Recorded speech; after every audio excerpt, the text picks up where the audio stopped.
Hit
that like button, hit that subscribe button as you come on in.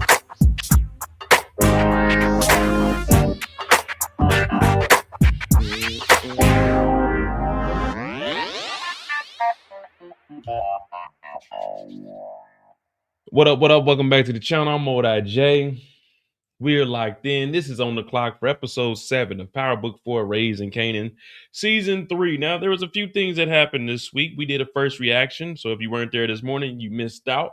I took a little bit of time off of my work schedule to stay on here to do that first reaction, so we had that. Also, we will have a first reaction this Friday, December 26th, because we got a 3-day, so I got a 5-day weekend coming on up. So we have a first reaction for that. We might actually stay up a little bit longer for the Are We Ready?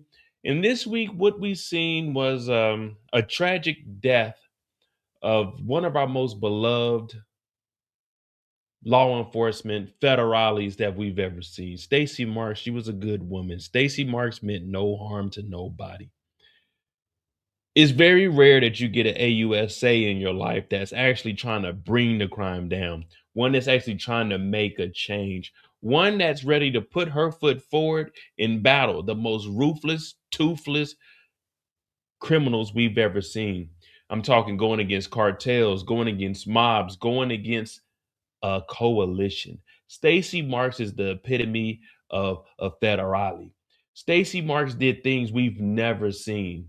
Angela Valdez, yeah, we knew about her for a couple seasons, but Angela, we swept that up under the rug. She never did anything we were proud of. The only thing we know about Angela is tearing down a relationship. The difference between Angela and Stacy is Stacy fought for her marriage. Stacy did whatever it took for her and Bobby DeFranco to stay together. And yeah, it may have been later in her career where she realized that she was losing out on a good thing, but in the end, she cried tears to the loved one, the one that she knew was in her corner. And Bobby DeFranco knew he knew that she really loved him.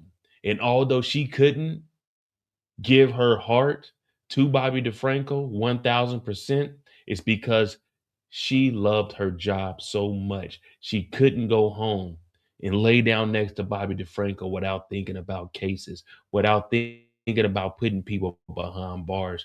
Stacy Marks, this is going to be a tough live. I had to wear the glasses. I've been crying all day just knowing that Stacy Marks provided us with some insightful information about everything that's going on here. If it wasn't for Stacy Marks, the Marquez cartel would be running rampant. The Marquez cartel would be able to hire hitmen that actually get the job done. If it wasn't for Stacy Marks, Mirkovich would still be on the streets, rotting the community from the inside out. If it wasn't for Stacy Marks, Claudia Flynn would be out here selling Dahlia, pitching it underhand, softball, baseball. If it wasn't for Stacy Marks, there wouldn't have been a tracking device on Victor Flynn. If it wasn't for Stacy Marks, Tommy would have probably had a net worth of $200 million.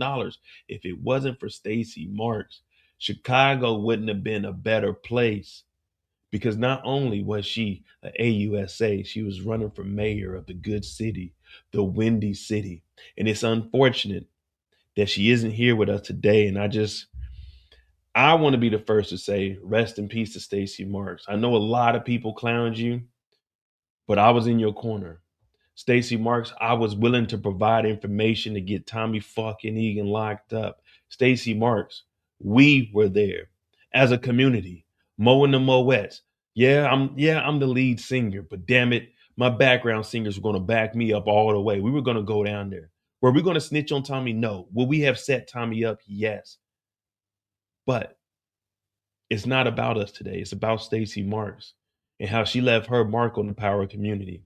I know. My favorite character was Cooper Saxe. And I know people say Cooper Saxe is dead, but I don't believe he is because we never seen a funeral. But that's neither here or there.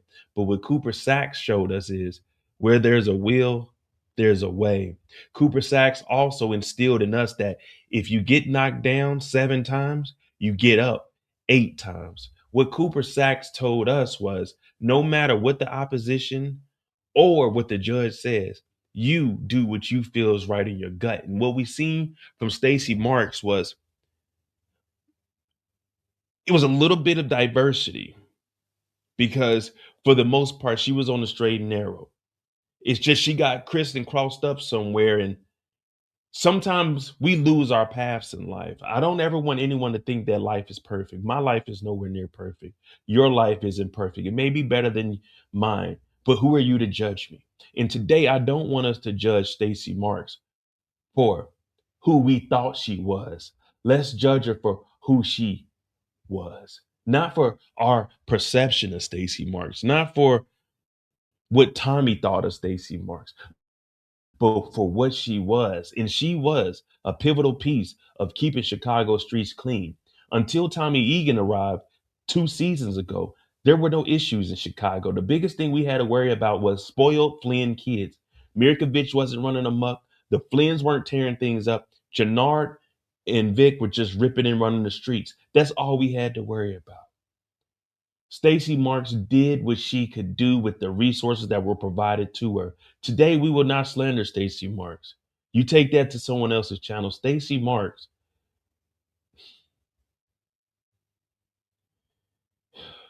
if I had a wife, I would want a Stacy Marks. And you would want one too. And if you don't even like girls, you would still want a Stacy Marks.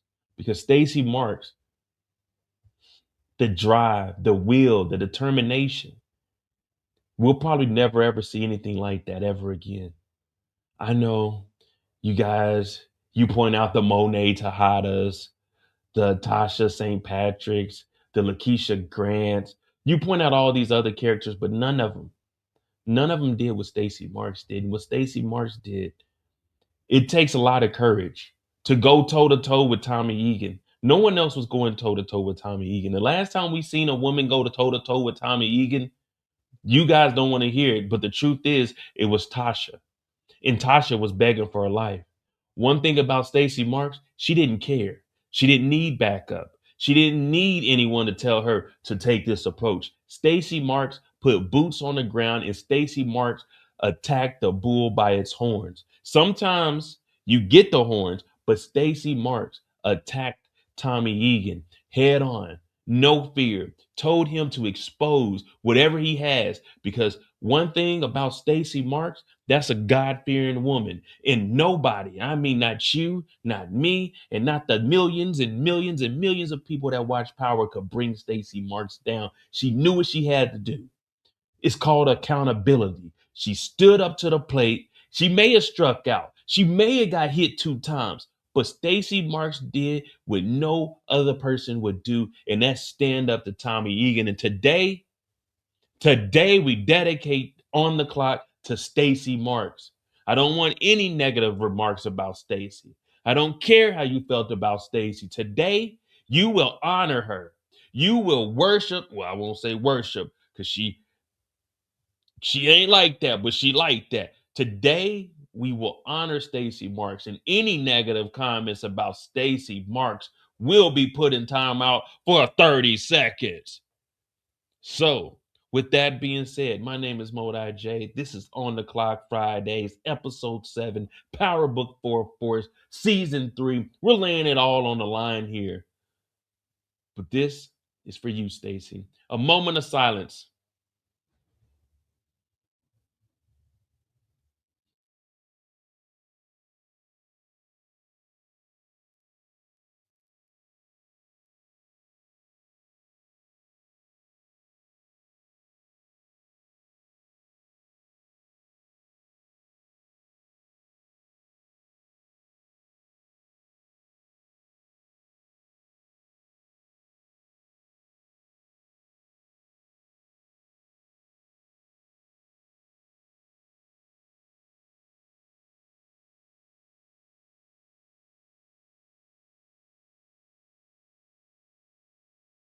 That's it, damn it. Someone get B Hayes out of here. Someone get B Hayes the hell out of here right now. I just said all of that, and you come in here and disrespect. Someone get someone get B Hayes 30 seconds. Someone get B. We're making examples tonight. This is supposed to be a serious moment. Jeez Louise. You can't even have a serious moment anymore. People come in the church house disrespecting. How long? Hey, how long is this moment? Hey, man, we got a moment of silence going on. B Hayes coming here yelling it. B Hayes, that's $25 to the collection plate. Oh my goodness. R.I.P. to Stacy. Everyone put R.I.P. Stacy in the chat, please. Just one time for the one time before we get started, because it didn't have to go that way. It didn't have to go that way.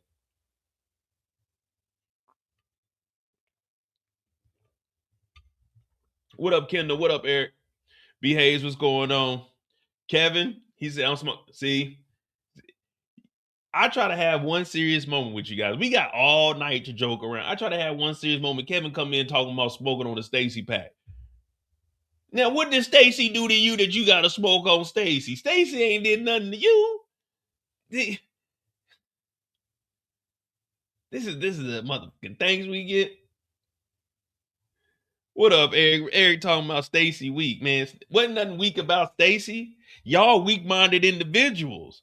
Y'all want Tommy to keep surviving every single week? I'm tired of Tommy winning, man. Someone put an L on the board. Jeez. Hit that like button, hit that subscribe button. This is On the Clock Friday. We got that about the way. Fuck Stacey Marks. Stacey Marks had to be one of the dumbest mofos, and we're going to go ahead and expose that. Stacey Marks will be first on the clock, but we not jumping into it. 15 minutes, I ain't even warmed up. I'm nervous as hell right now. I'm cold. I ain't even prepared. You know what I mean? I'm over here stuttering early. I ain't even prepared. I don't even know what we talking about today, man. It's on the clock. We got 3 bodies, though. We got 3 bodies. R.I.P. to Connor. R.I.P. to Ortega's hitman. We don't even know his name. We know the nigga Titus. That motherfucker ran. And then we got Stacey Marks.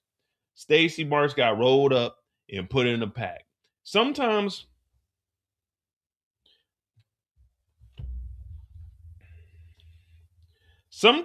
you gotta pop out and show. But also,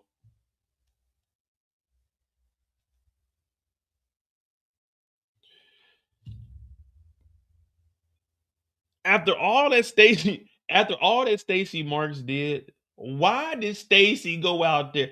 Rewind it anyway. All right. Monday mistakes are tonight's mistakes. Stacey Marks is dead.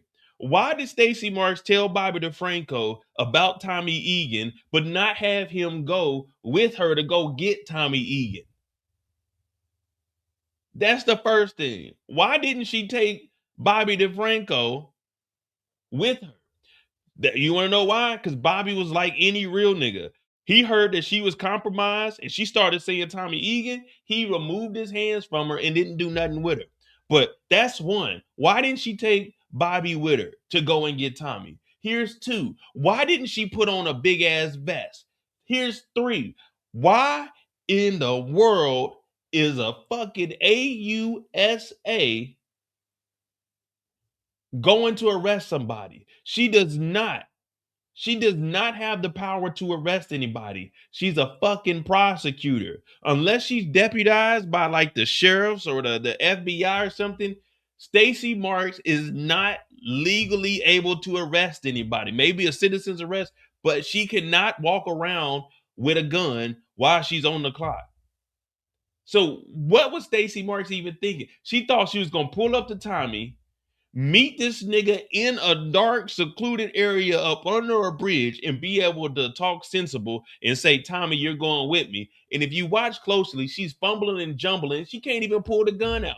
The gun's all the way down on her thigh. She over here trying to be goddamn Laura Croft Tomb Raider. You should have had that pistol in your hand.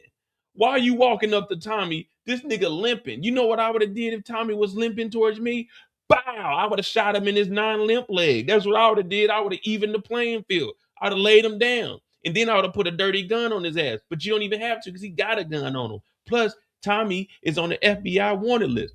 Stacey Marks walked up to this fool talking about, you can release that tape. I don't even care. But you're under arrest. And got smoked. For what? For what? I might not even, first of all, that's too much talking. I might not never become mayor. She should have shot Tommy. Oh, well. She had her gun down on her thigh. Who did she think she was? She thought she was about to go do some jump rolls and tucks and pull the gun off her thigh and get to shoot. That thing should have been on the hip, ready. One in the chamber. You never know what you're running into. Thank you, DeMarcus, for that $5 on the 7th day of Christmas. On the 7th day of Christmas Day. Man, how many Christmases you got? I got one Christmas day, and I don't even celebrate Christmas. On the 7th day of Christmas Day, and Tommy gave us Stacey Marks pack.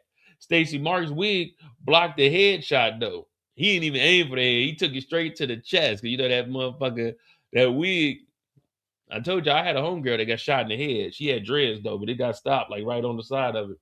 But yeah, man, R.I.P. to Stacy Marks. They saying they put her in the pack, but I don't know, man. That Stacy Marks. If you smoking Stacy Marks pack right now, put a 1 in the chat. Put a 1 in the chat. If you got that Stacy Marks pack this evening, go ahead and roll that motherfucker up, stuff that mug, put a gram in there, stuff it, light it, and let that thing go. But just hear me and hear me clearly. If you were smoking a Stacy Marks pack, don't pass me your blunt. You got that stale ass blunt. Don't pass me that. I don't want your bullshit weed. If you smoking a Stacy Marks, that motherfucker got sticks. It got seeds in it. That motherfucker's 2 seasons old. That shit don't stick to the wall. That shit crumbly. That shit brown. We straight killers, Joe. What I want y'all to pass is that. I got Bobby. See, we smoking Bobby. We got Whitney by the key. Y'all smoking that Stacy Marks. We are not the same. We got Bobby and Whitney. Y'all got Stacy Marks. We don't do the Stacy Marks. The Stacy Marks, I smoked the Stacy Marks when I was 14.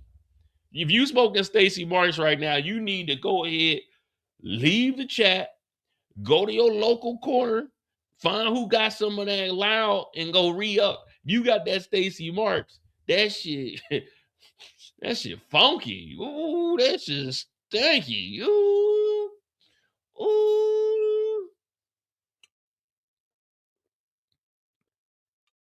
Yeah, we smoking that Bobby Brown around here. You know what I'm saying? I got Bobby Brown and with that by the key. Y'all might as well go get on that fentanyl.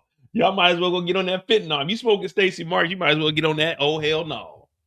Hit that like button, hit that subscribe button. RIP Stacy Marks. Let's.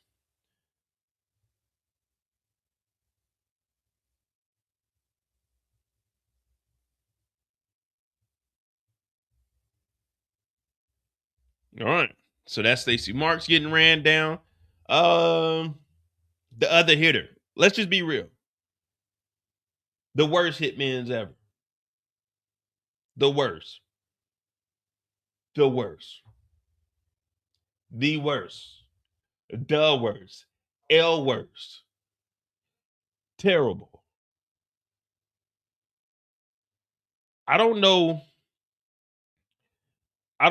when they're writing these scripts and they say, hey, let's put some hitmen in here. I don't know who they go to. It's like they say we need a hitman.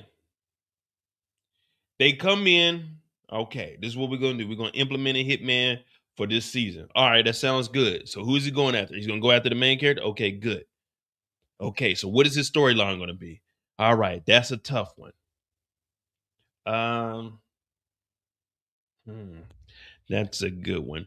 Go down the hallway, get the janitor, tell the janitor to come in. All right, come in here, sir. Oh, do you need me to get the trash cans? No more, we don't need you to get the trash cans. What we need you to do is come up with a storyline for a hitman. Okay. Okay, so who's the hitman working for? The cartel? Okay.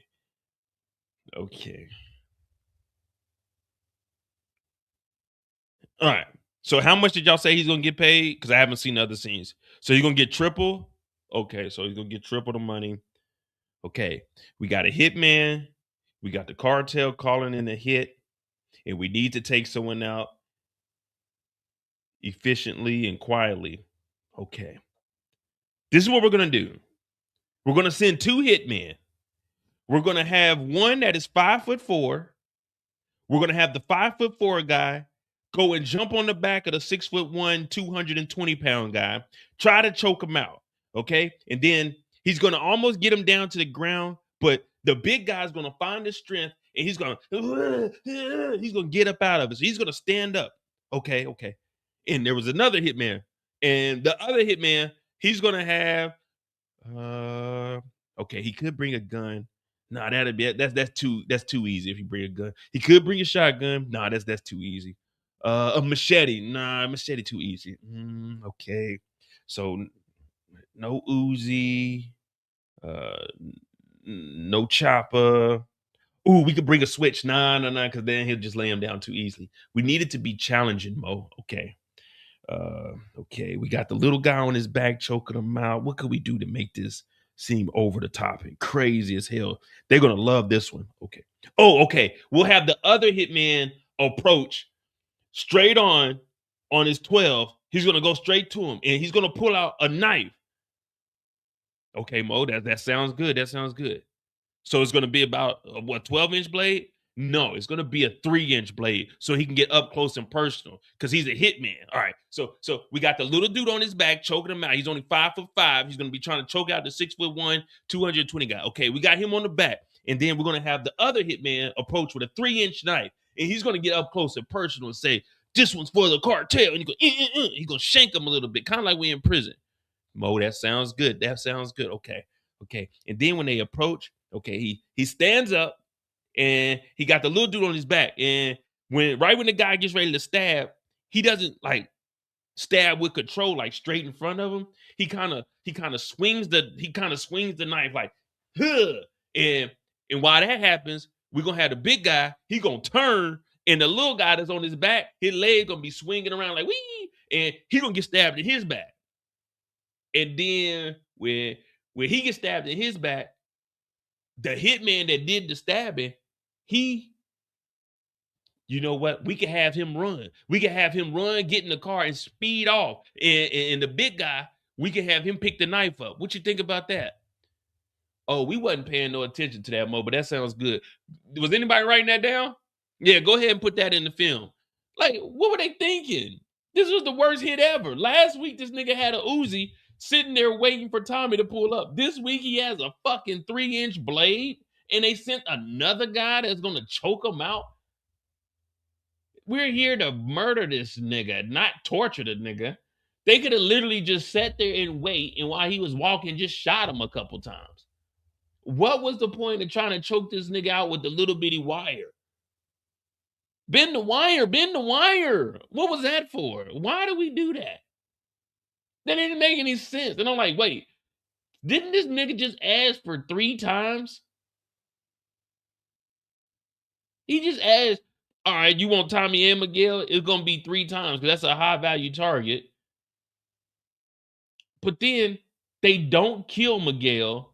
He gets on the phone and says, well, word on the street is Tommy's messing with Mireya. If I don't get them, then you can kill me personally. We've seen this nigga run. What do you mean you'll kill him? You can kill me personally. Nigga, we seen you. You didn't even help your man. His body was on the ground, nigga. You got in the car. You sprinted to the car and drove off, speeding. You were doing 75 and a 25. Kids crossing. What do you mean? I'll give you this information. Tommy messes with Mireya. She's pregnant. Word on the street. Nigga, how you know all of this? And you can't even goddamn get Miguel, who randomly parked up under a bridge. What was going on this episode, man? What was that? What was that?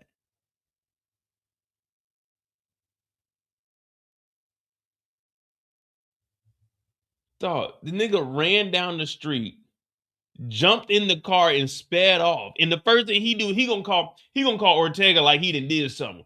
Well, yeah, Ortega, yeah, he got away, man. You know we was on him. Ortega is like, nigga, man, I'm gonna kill you. He's like, look, just check it out. There's this dude named Eric H. He said that Tommy be fucking with Mireya, and Mireya is pregnant. That's just, I'm giving you free game, Ortega. I'm giving you free game. Tommy messed with Mireya. Mireya pregnant. Look, this is what Titus was doing on the phone. Yeah. Tommy, yeah, he messed with Mireya. He messed with Mireya.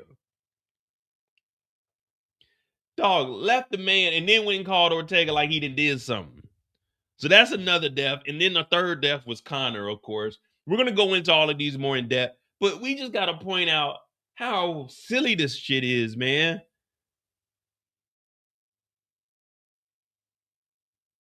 Hit that like button, hit that subscribe button. Oh yeah, and Connor just got shot twice. Ping ping. 2 silencers got on bad at him. All right, so this is on the clock.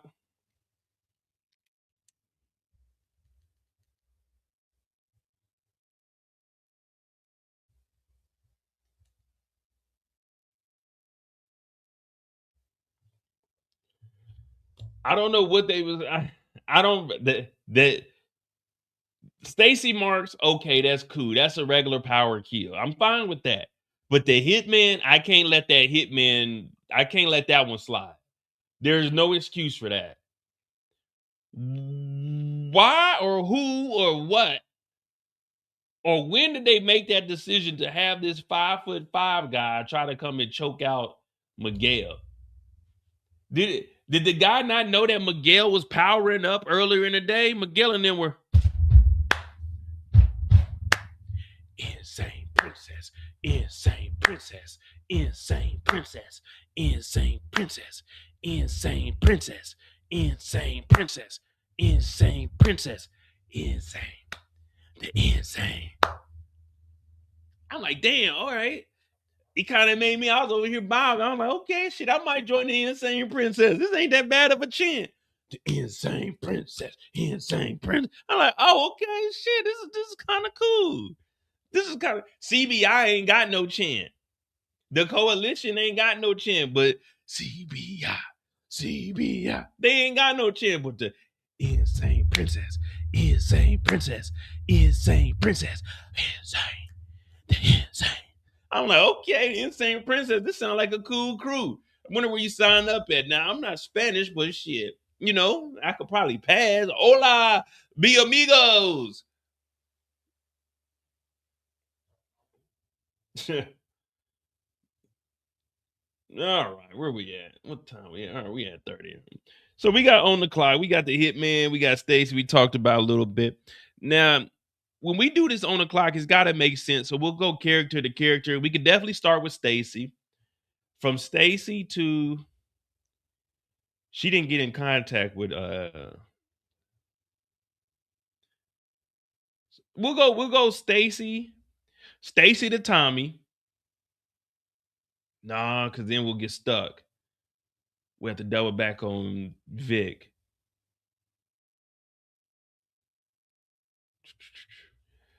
We can start Jenard and Shanti. Yeah, we could go Jenard and Shanti to Diamond to Tommy.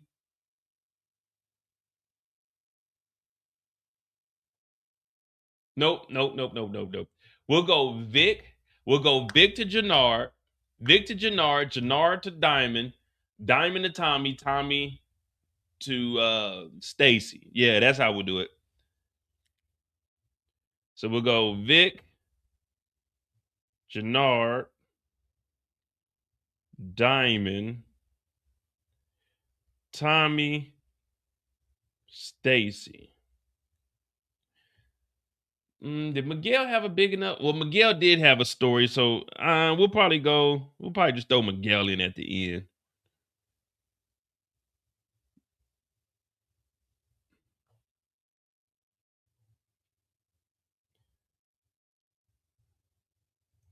Yeah, that's what we're gonna do. We're gonna go Vic to Jenard Diamond to Tommy to Stacy, and then Miguel. All right, that's how we're gonna roll tonight. Oh, let me see what we had last week. How did we start last week? Last week we went in Miguel to Tommy. The week before, Tommy to Willie. The week before that, Jenard to Diamond. Yeah, all right. So we ain't ever started with Vic this season. I don't think. Tommy. Well, we started with Vic in episode 7, 6, 5, 4. Episode 3, we started with Vic. All right, yeah. So we'll start with Vic today. Hit the like button, hit the subscribe button. I'm Mo.J. This is On the Clock Friday, where we talk about each character 20 to 30 minutes, 15 to 30 minutes, depending on who it is. Main characters. Vic's story is probably be about 10. Once we can find something entertaining in Vic's story. But it wasn't really too much entertaining in Vic's story. But nonetheless, we'll be able to make it happen.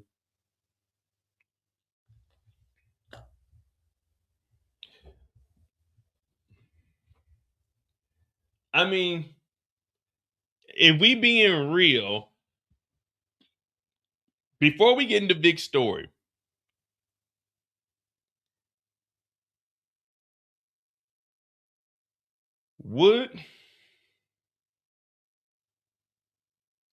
in order to save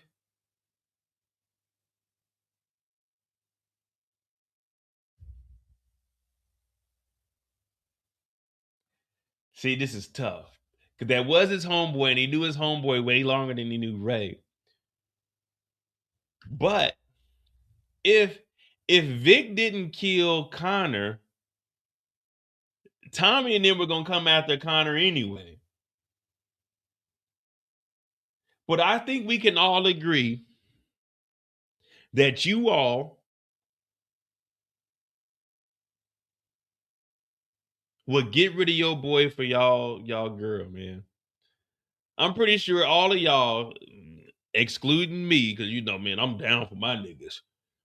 All of y'all would sacrifice your homeboy to save your girl, man. Sometimes you got to do what you got to do. But it wasn't really necessarily that he was sacrificing it for her. It was if he didn't get rid of Connor, they were going to come and get him. Yeah, Ray was, you know what I'm saying, he fucked with Ray, but if he didn't get rid of Connor, they were going to come and get him. Nah, I ain't included in nothing. Because y'all know my motto. If I'm Vic and they going after Ray, hey, Ray, you keep your head on the swivel, girl. You know, there's some niggas out there looking for you, but you know, I'm gonna look out for you. So I'm giving you a heads up right now. They looking for you. So you need to be safe. Make sure you lock your doors and stuff. Cause they not looking for me. They looking for Ray. They not looking for me. What Jenard say? They going after Ray. They got the address of Ray. They not if they looking for Ray, why would I step in? Why would I step in and take a bullet for Ray when they looking for Ray?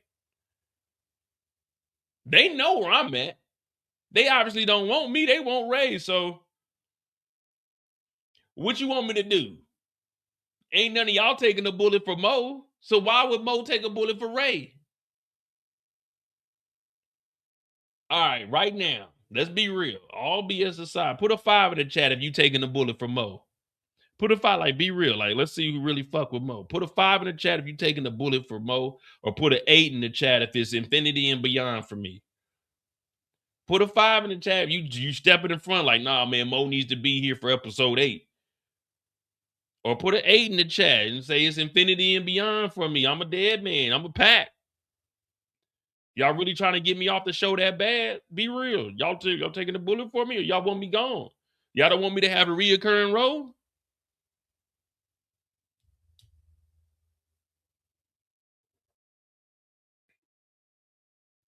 Kathy, I can't read that, Kathy. I don't know what that is. Kathy, I don't know what that is. You had to speak up. I can't see that. Y'all can tell me when I don't know what that is. Kathy, you got to speak up. Don't be shy. Kendall got a 5 out there. Okay. Kendall says she's gonna take one. All right, cool. Cool. I'm trying to make it to episode 8. I'm trying to get in syndication. I'm trying to make it. Well, this is the last season, so fuck it. I'm going out like Leo from Set It Off. But we about to talk about Vic and how Vic is just really out here, straight survival mode, man.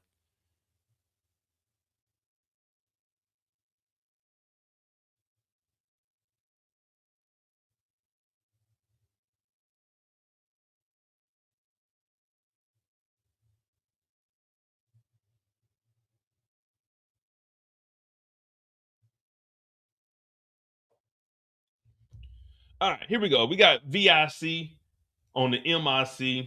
I'm MOE. Hit the LIKE. Damn, I might be able to rap a little something. All right, guys, I ain't nervous anymore. All right, let's bring up these.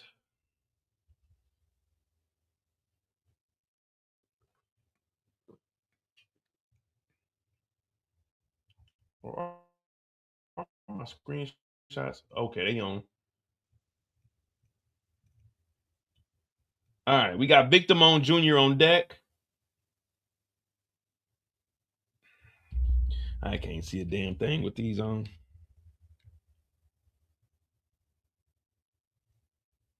All right, so we got Vic. Let me see. Where's the first time we see Vic? Okay, the first time we see Vic.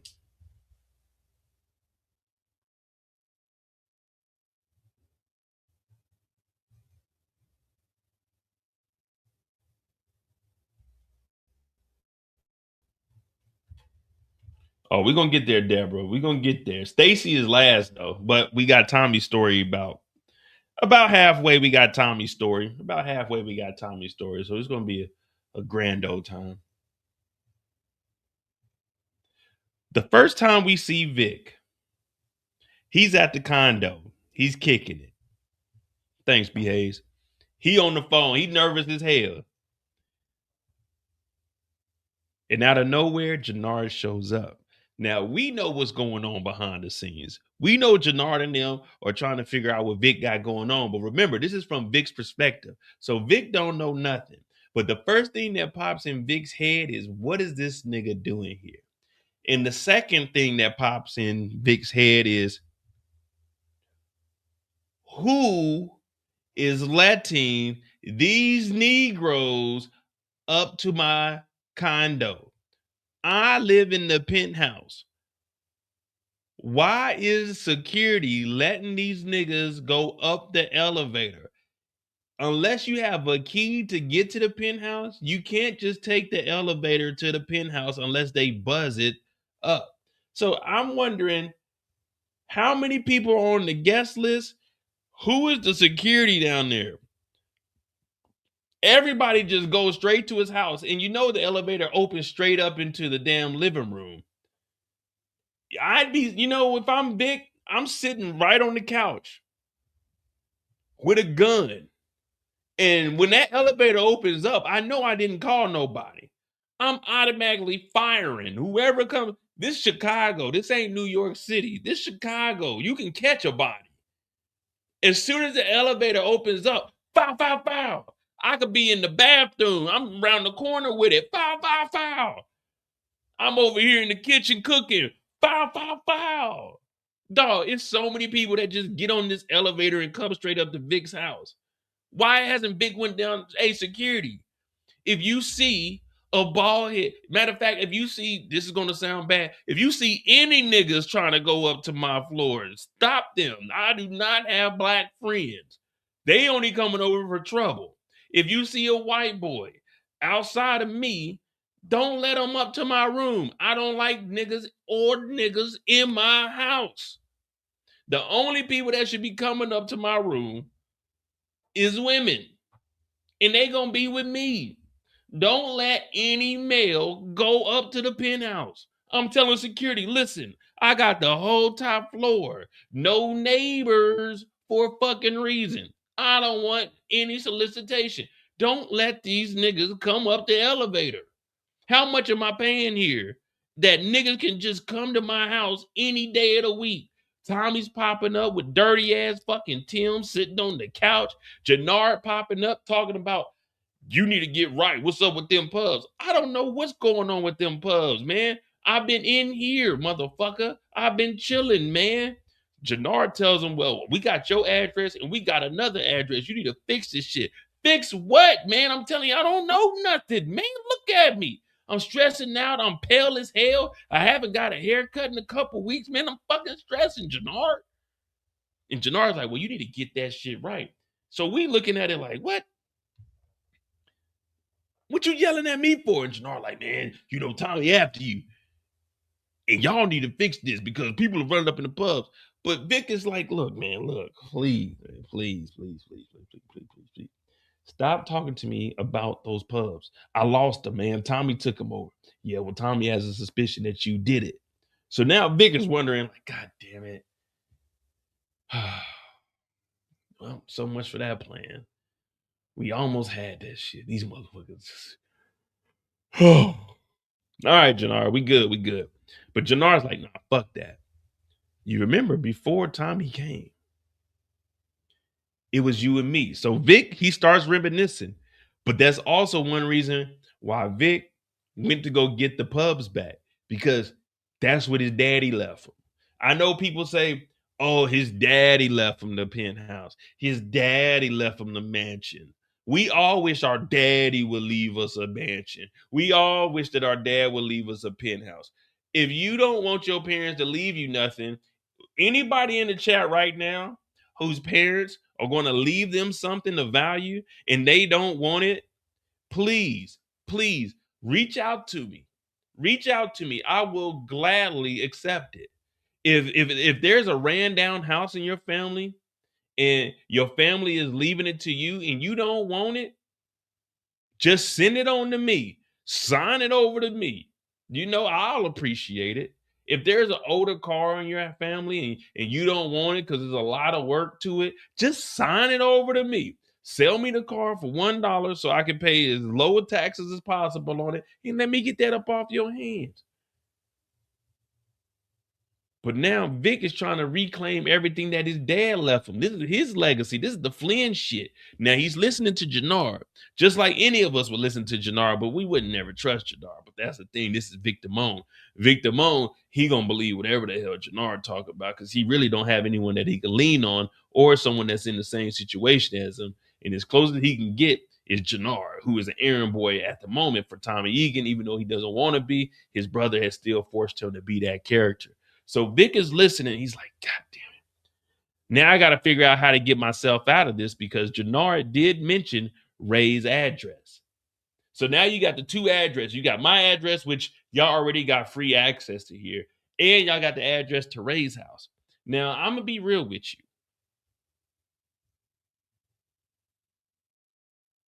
How long we saying he known Ray? 2 weeks, 3 weeks, maybe a month most? Because, you know, I've been out the dating game for a while.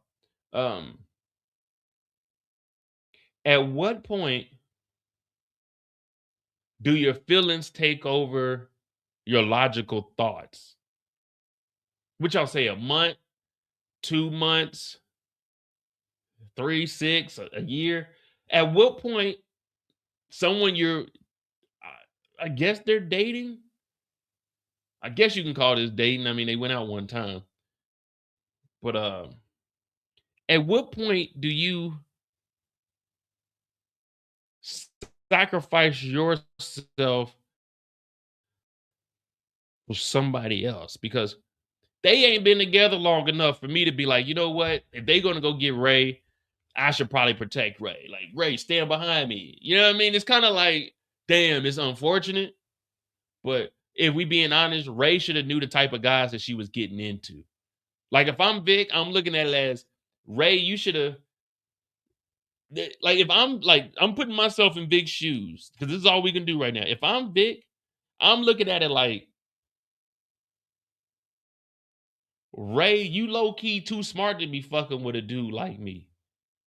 So if you end up getting blammed up or put in a situation that you ain't prepared for, it's really on Ray for fucking with him when she knew what type of lifestyle he was in. It's not really on Vic to go out and save her. You know what I mean? Y'all agree with me? Like, I fuck with her. You know what I'm saying? There's a difference between in love and love for. You know, I got love for y'all. I'm not in love with y'all, but I got love for y'all. You see what I'm saying? I got love for Ray. I love being around Ray, but I'm not in love. You see what I'm saying? So I'm looking at it as, if Tommy and them go after Ray, well, what's that really got to do with me? You know what I mean? Like, that beef is between Ray and Tommy and them. You know what I mean? It's really kind of between them and not on me. But Vic hears all of this and he continues on.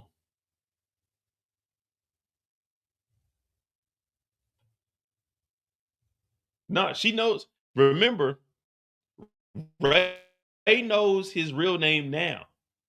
Because remember, she seen Claudia and she was like, wait, if that's Claudia Flynn, then you're Vic. And he was like, look,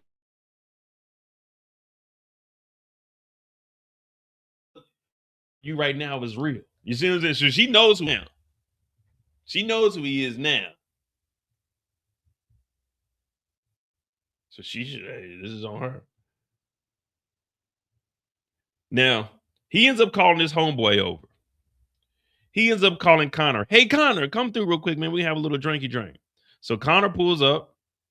They about to start drinking. And Connor starts explaining, man, you know, man, we like, dude, we've been together for years, bro. For real, man. Like, I mean, little kids. Your dad, Walter, he's like the coolest SOB ever, man. The Walter Flynn legacy lives on, man. Like, for real, for sure, brother. Vic is like, yeah, man, you know, we just been doing our thing. You know what us Flynn's do? Yeah, man, you know, we definitely need to pour one out for old Walter. Yeah, man, we could do that. We could do that, man. Pull you up one, man. Make yourself at home. Man, Vic, you remember when we was kids, man? we used to put like grass inside a notebook paper and then light it up and act like we were smoking weed, man. Yeah, man, it's so fucking cool, man. We had a good ass childhood, man. Even going to your house was always the coolest, man. Like, man, being a Flynn, man, that's some awesome shit, bro. Yeah, man, you know it is. It is awesome, huh, Connor? Connor talking about, yeah, man, let's do this one, man. Let's do this one for Walter, man. If you got a glass right now, man, go ahead and put that up, man. This is for Walt Dog, man. Big Walt Dog. Big Walt Dog, man.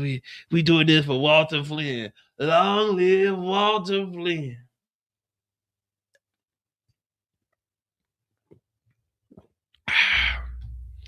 Hey Connor, let's go over there and have a seat, bro. Let's go over there and have it.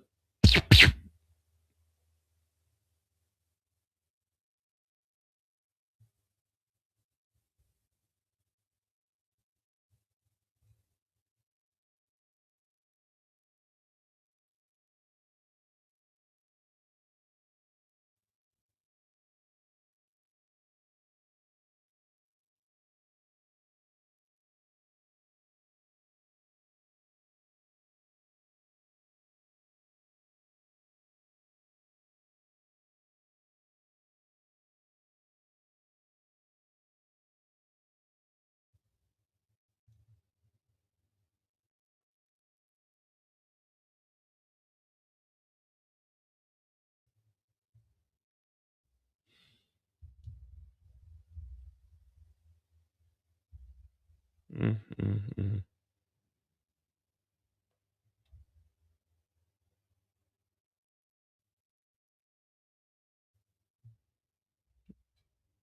Moment of silence for Connor, man. Another one.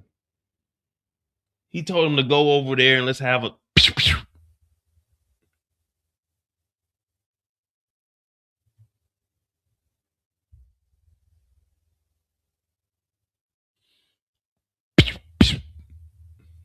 R.I.P. to Connor, man. On the white rug, man. This is the same movie fact. This is the same alpaca rug that Frank Lucas had.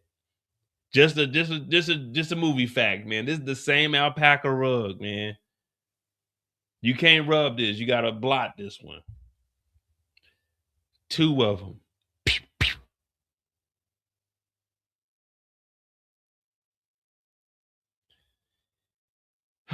Some people just ain't got no honor, man.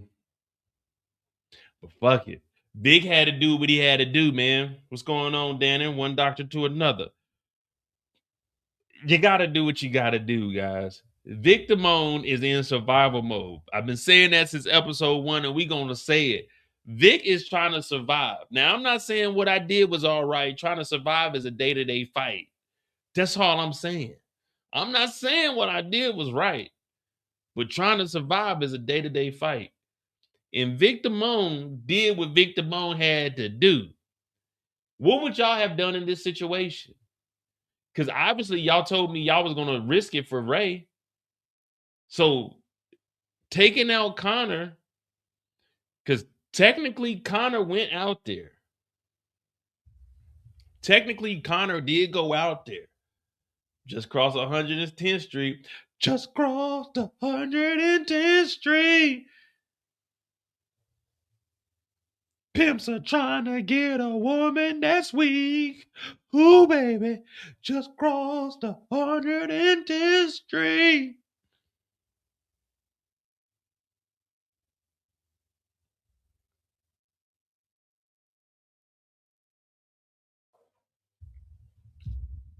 Damn, man, he took Connor out, but this is power though. Connor seems like the type though that you really couldn't trust anyway.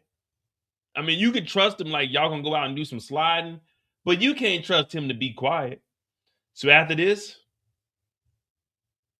we see Vic hit up Tommy and clear his name.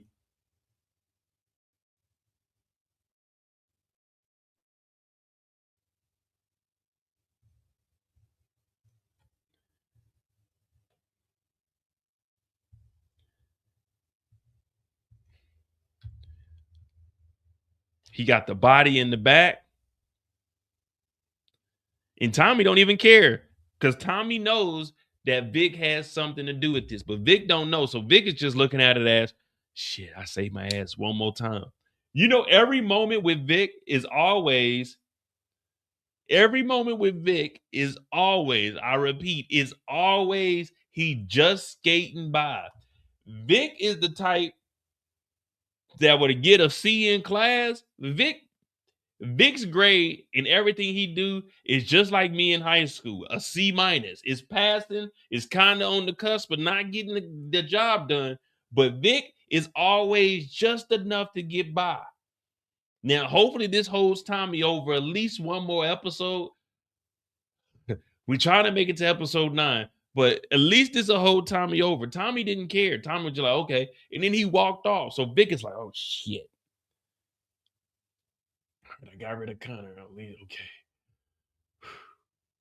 Tommy, he was rogue. I don't know what he was doing, but he was on some Irish get back type shit. And he went out there by himself. And I took him out, man. You know I had to do what I had to do. And I do him for a long time too, Tommy. Again, Vic is literally just skating by. C minus, C minus, C minus. But remember, C's get degrees. It don't matter if you got a C minus or you got an A plus. You both pass. You knew enough to get the job done. And that's all we ask for you to do is know enough to get the job done. That's all we ask. 70% is fine in my book. 70% in my book is like 100. You know what I mean?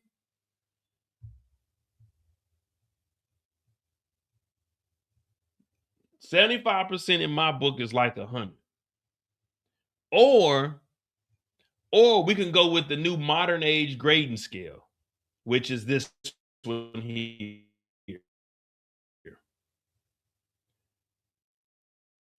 This is the grading scale we're going to put Vic on.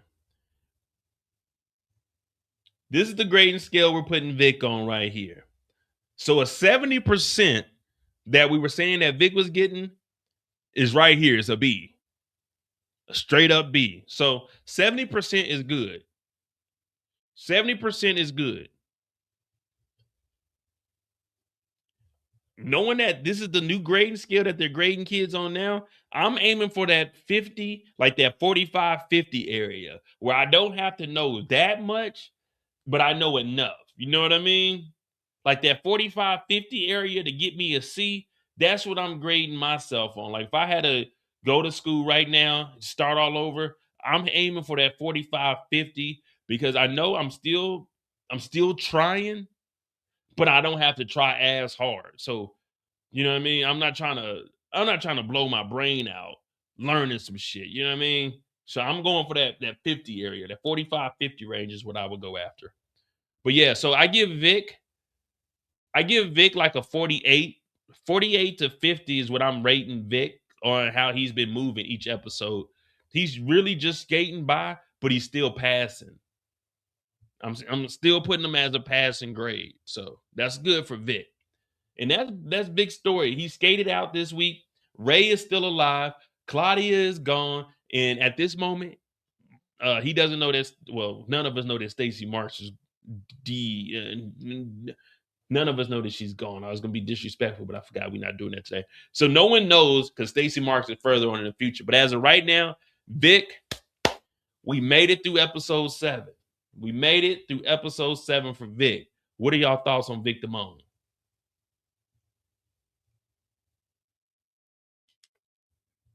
And no trivia. There wasn't much in this episode as far as trivia goes.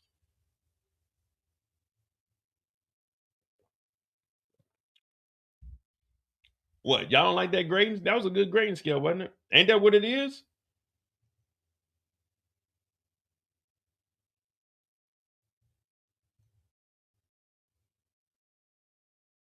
That's a good grading scale, ain't it? 80 to 100. 80 to 100 is an A. 60 to 80 would B. 40 to C. Yeah, sounds right.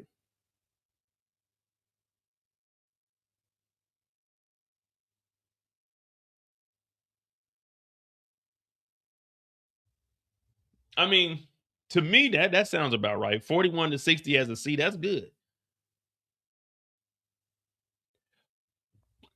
Look at it like this.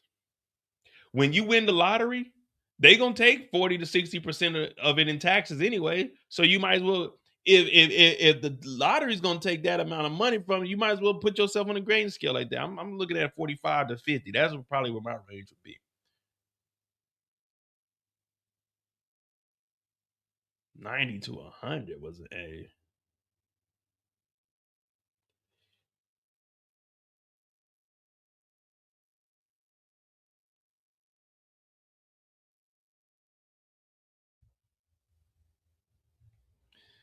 Nikki, what part of the 80s were you in?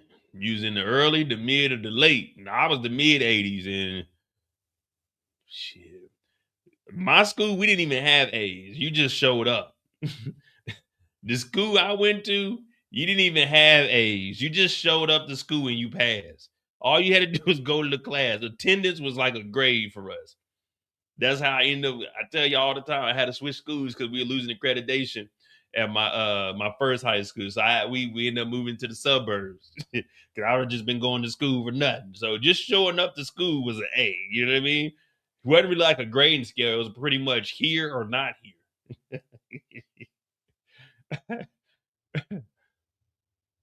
Oh, you just a baby, nigga. You just a baby. 86, you just a baby. You just a baby. You got a lot of growing to do. You got a lot of growing to do. DeMarcus, thank you for that $5. We can't forget about the envelope that Vic gave Beth uh to give to Beth. What Vic gave Beth?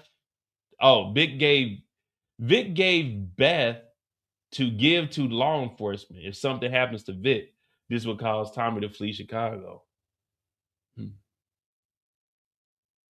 I don't even know who the fuck Beth is.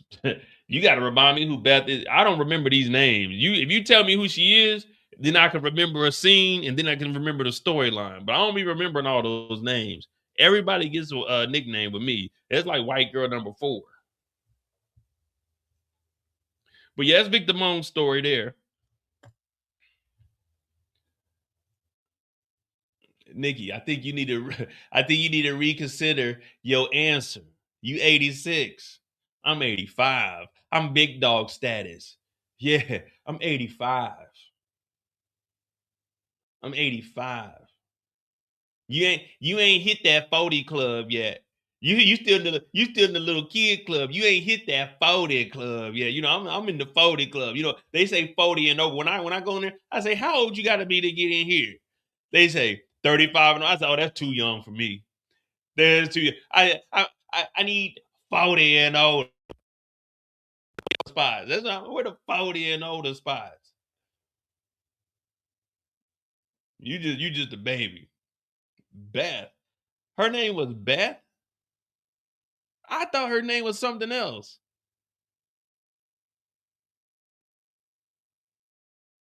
Y'all got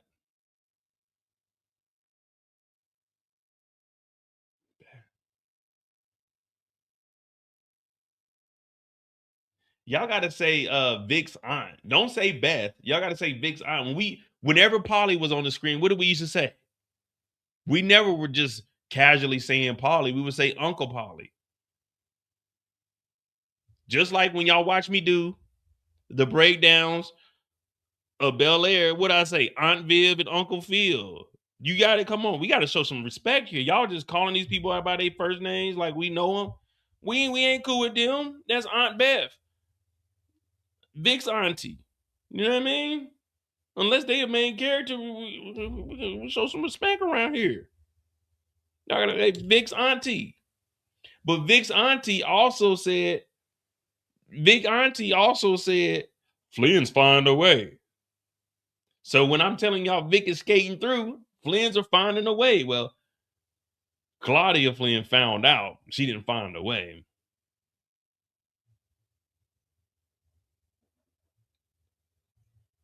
All right.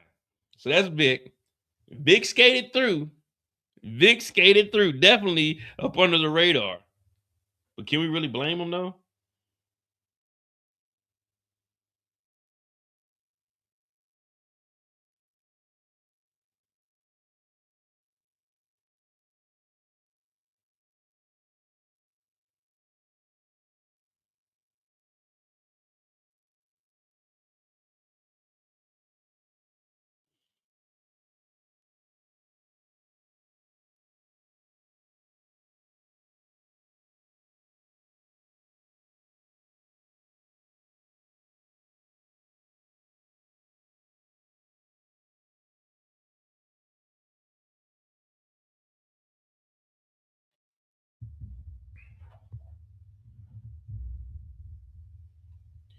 Yeah, Tommy definitely knew that Vic was lying at this moment. That's why he was just like, oh, okay. He kept it pushing.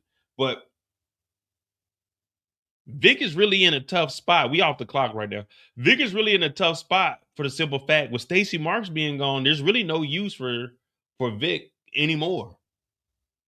There's really no use for Vic.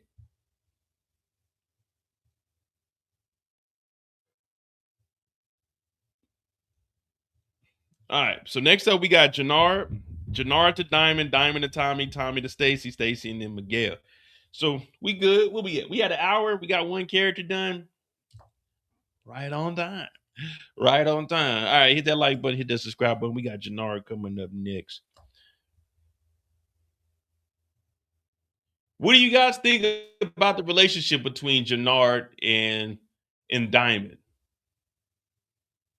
I'm starting to say that Jenard is probably one of the better actors on this show. You know, they're finally letting Jenard and Diamond's characters get more shine. You know, it was like they were always, well, more specifically, Diamond. Diamond was always like that. He was a main character, but he was kind of like a background character. They're letting him do a little more acting. But right now, I'm saying Chris Lofton, he's probably leading this season when it comes to acting. And the reason for that, this nigga's funny to me. If you just watch his facial expressions and the shit that he says to Tommy, he say a lot of slick shit.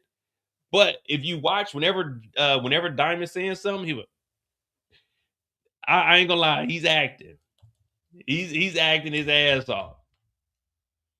And then when we seen him turn up on goddamn Shanti in the bathroom, I was like, dude, this nigga can act. All right, let me find out. Let me find out. Shout out to Chris Lofton, aka Jenard. He was in the chat before season 2, and he was the one that told us there's gonna be way more action. He wasn't lying to us. So the brother's doing his thing. And if you haven't checked him out, he got a little segment called Your Boyfriend Can't Cook, where he get on there, he cooking it up for everybody. Hey, send me an invite, brother. I'll fly. I'm gonna come back to the States the end of February, beginning of March. Man, have an event. You know what I mean? Let me know. I'll fuck with it. I come on out there, you know, live streaming a little bit, get a little bit of footage. People want to see that shit. Yeah. So we got Jenard on deck. Right now, CBI business is on fire right now. We got that fentanyl. I don't know if y'all heard or not. We got that fentanyl on deck. Viewer discretion advised. Jenard does get jumped this episode. So I want you guys to not make a big deal about it, but he does get jumped this episode. But like any real man, he handles that situation like a gentleman. Jamarcus, thank you for the $5. Jenard was smashing Jay like Rico and paid in full, doing the Dougie dance. Jenard was like, cancel this bitch, Shanti. I'll go and buy another one. He wasn't there going crazy. Now, I do have some screenshots, but I didn't like review them, so I might take them down off the screen before I bring them up, because I think some of them do have her exposed. So I got to make sure I don't bring none of those up and delete them, because I was just going through the screenshots when I was watching, but I didn't like delete any of them. So when we get to that part, I will take it off the screen until I find which ones we can show. All right, we got Jenard.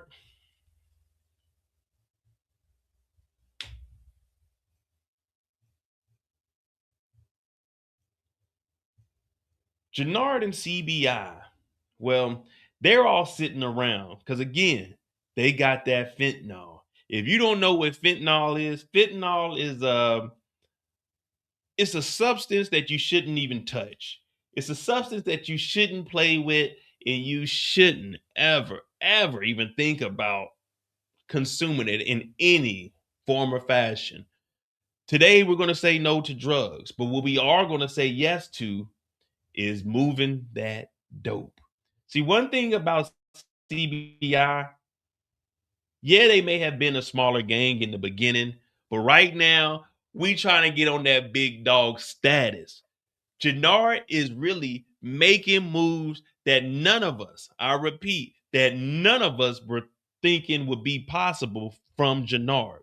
Jenard is putting CBI in a situation that they couldn't even fathom. They're about to see more money, more money, more. They about to see racks on racks on racks. They about to see, I'm in love with the cocoa. What CBI is doing is transforming the game. Just imagine if Jenard had the pipeline to go to New York City and was selling fentanyl via cane on Stansfield. Just imagine what Jenard could do. Well, Jenard and his brother Diamond, they pulling up a little bit. See, Diamond is just now getting into the drinking. Remember, he wasn't doing no drinking or smoking or anything when he first got out of prison, but now he's back hanging on the block. He's wearing the Montclair whole sweatsuit, but he's around Jenard. And Jenard got that Gucci on with the bust down necklace. You know you got to keep a Cuban on. VVS is around here, nothing less. He like, look, man, you know Madam Wu, that big crazy. Madam Wu got that acid, but you can't fuck Madam Wu, because you're going to be in there, She going to throw your ass in that acid, Diamond. You got a big ass peanut head, too. They going to dump your big ass upside down. They got to put chains on your legs, hold you upside down off a crane, and dump your big ass head in that motherfucking ass. You can't fuck Madam Wu. Madam Wu. So they over here, they kicking it. But this is what you do when you're a successful black man making more money than you done ever saw. Yeah, I said it, not seen. More money than you done ever saw. This is how you kicking it. You with your brother. You got your people around you. You're living the life. You can't ask for nothing else than, Diamond, what are you doing? Where's the coalition? Whoa, Tommy. See, that's the problem. Y'all always talking about inviting motherfuckers to the cookout. Oh, they got to invite to the cookout. This is what happened when you invite random motherfuckers to the cookout. Jenard went from kicking it with his brother to this motherfucker coming to the cookout and goddamn bringing some green bean casserole. It's changing everybody's face. We don't want that shit. Talking about, did y'all put some raisins in the macaroni? What kind of bullshit is Tommy talking about? Tommy coming here talking all of this coalition, this, I'm the coalition, man. Fuck Tommy Egan. Jenard ain't trying to hear that shit. We just gotta connect on that motherfucking fit. No, nigga, calm your bitch ass down, Tommy. So Jenard's already like, nigga, we kicking it right now, man. This is CBI. Fuck the coalition. This is CBI business. And Jenard ain't trying to hear that shit. I ain't trying to hear that shit. Y'all ain't trying to hear that shit. Now, he going off on Diamond, and Diamond's sitting there talking about it's unanimous, man. The coalition voted on it, Tommy. Well, I'm the coalition. Jenard's like, nigga, I got the fentanyl. Fuck the coalition, nigga. I got the fentanyl. Did y'all get the fentanyl? Hell no, y'all didn't get the fentanyl. My name is Jenard, and I got the fentanyl. Me. I got the fentanyl. Did Diamond get the fentanyl? No. Did Tommy get the fentanyl? No. Did Smurf get the fentanyl? No. Did Bones get the fentanyl? No. Did Marshall get the fentanyl? No. Did D-Mac get the fentanyl? No. Did the coalition get the fentanyl? No. Did Che get the fentanyl? No. Did the Insane Princesses get the fentanyl? No. Did Shanti get the fentanyl? No. Me, Jenard, I did that. Me. Y'all can look around. Y'all can say this nigga Mo is annoying, but what you can't say is that Jenard did not get the fentanyl. Did y'all get the fentanyl? No. Who got the fentanyl? Jenard got the fentanyl. Everybody talking all this shit. Everybody mad. Who got the fentanyl? I did. Jenard. That's me. You see this motherfucker say Gucci. Because everything over here Gucci, motherfucker. I got the fentanyl. So y'all shut the fuck up before I get to slapping all of y'all. I got the fentanyl. That's me. So Jenard feeling himself. Jenard done met Che. He got the new connect with that fentanyl. He doing numbers. This is the most meteoric ride that we seen ever. Skyrocketed. Take off. He here. Diamond like, yeah, bro, you did your thing on that fentanyl. He like, I know, nigga. Show nigga some love. Like, for real. I ain't asking for much. Look, all I'm saying right now, I'm gonna calm down. I'm gonna calm it down because I don't know if y'all like it on that extreme level right there, but I'm gonna calm it down some. Look, all I'm saying is, listen, this coalition, this CBI stuff, it's all good, it's all gravy train and shit, like, but I got that fentanyl. I did that. When y'all were worried about doubling up with Che, y'all were worried about beefing with Miguel. Y'all worried about goddamn, what's the other cartel people, Marquez and all them motherfuckers? What was I doing? I was on the block with it. I was playing the corner like a safety. I was making network. I was out there hustling. My name is motherfucking Jenard, and I got that brick of that fentanyl. Now, you can say what you want to say about me. I know y'all were clowning my ear all last season and the season before, but guess what y'all can't clown? Y'all can't clown the hustle. I got that fentanyl. Y'all didn't get that fentanyl. I got that fentanyl. Who went and got the fentanyl from Malibu? Not y'all. I did. Who went to Manny Fresh? If I didn't steal Manny Fresh's chain like a real nigga, then who would have got the connect from Manny Fresh?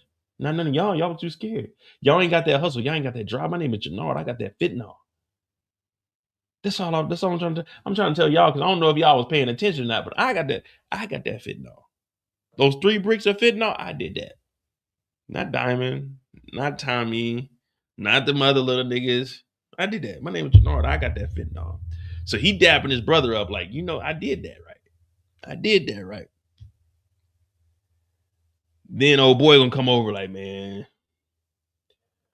Shanti ain't gonna like that. She don't like that Fenty. she ain't gonna want to move that shit.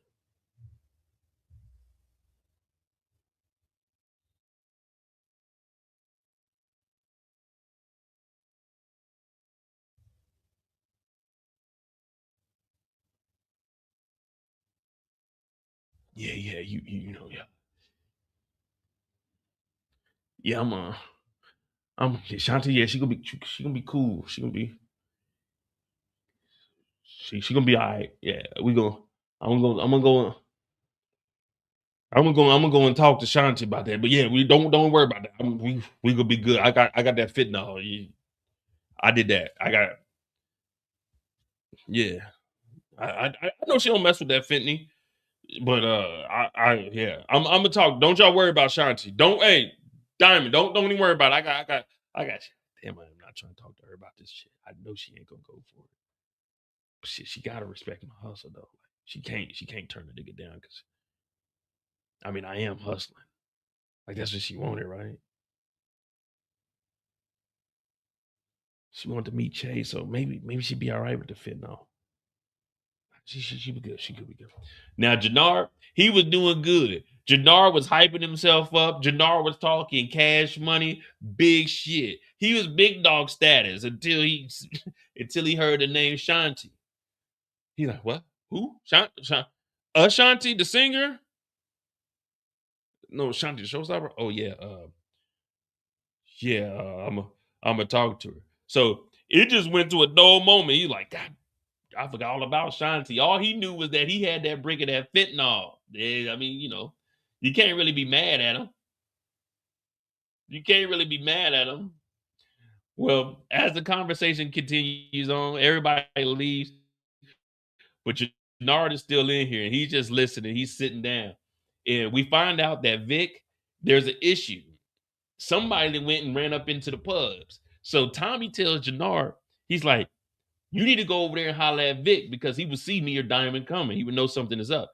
So he's like, man, I got that fentanyl. Did y'all forget what I just told y'all? I got that motherfucking fentanyl. They like, go and holler at Vic. Since you used to roll with him. He's like, man, what y'all think I'm eating at the little kid table? Now, the little kid table, if you don't know what the little kid table is, you need to go back and watch Four Brothers. There's a pretty good representation of the kids table. Remember, they was all sitting around Victor Sweets and the what was it? The congressman? Not the congressman. What was he? I think he was a councilman. But anyway, he didn't have the money or he didn't do something for Victor Sweets, and they made his ass go sit at the little kids' table. So that was a good representation of that. But that's what Jenard is like, hey, whoa, whoa, whoa, whoa, whoa, whoa, whoa, whoa, whoa, whoa, whoa, whoa. I'm not at the little kid table. I'm not an errand boy. I'm not a do boy. I don't do what Tommy says. But then Diamond's like, yeah, he is right, man. Go do what Tommy say on this one. So Jenard making these little slick comments, but they get his ass up and out of there. He got to go and talk to Vic. Yeah, Ron, he was a councilman. All right. See, Ron know what I'm talking about. Oh, Victor Sweets. So when Jenard leaves here, he goes straight over to our boy Vic Damone. And we know Vic Damone's already losing it because he's just trying to survive.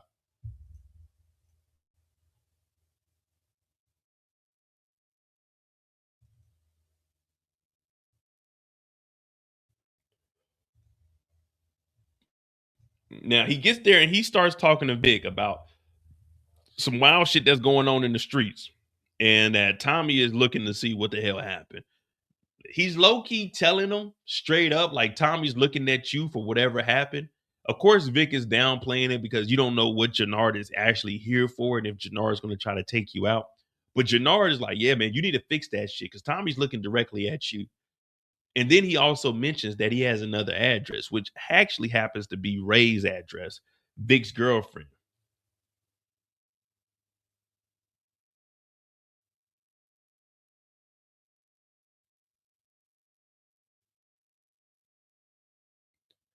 And once Vic hears that, Vic is kind of like, damn, he wants to save his girl.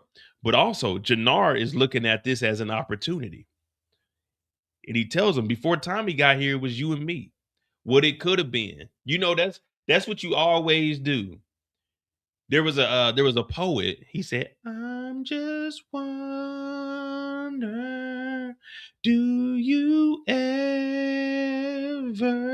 think of me anymore? Do you? Yeah. Jenard thinking, man, what it could have been, man, we could have been big dogs. We could have really been ripping and running these streets and being the key that we were supposed to be.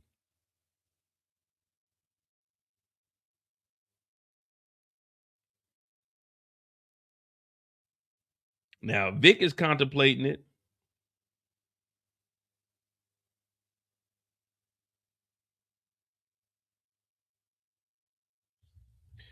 Now, Vic is contemplating it, but Jenard, what's Jenard, guys? He's looking in the future. Now, I know a lot of y'all aren't really gathering that from Jenard, but we got to give Jenard a little bit of credit. He's thinking just a little bit. With me getting this fentanyl connection, I could potentially branch out and do the same thing that everyone else is doing. Now, he's not too sure what kind of arrangement Tommy has with Vic. He just knows that Vic may have been talking because that's who they said, all right, our little snitch may be, you know what I'm saying, doing some foul shit. But for Jenard's trying to build his own little mini empire. Whether we like it or not, that's what Jenard is trying to do. Build his own little empire. So he tells Vic straight up, man, just think about it. But you definitely need to fix that situation. Now, later on, Tommy's ripping and running the streets.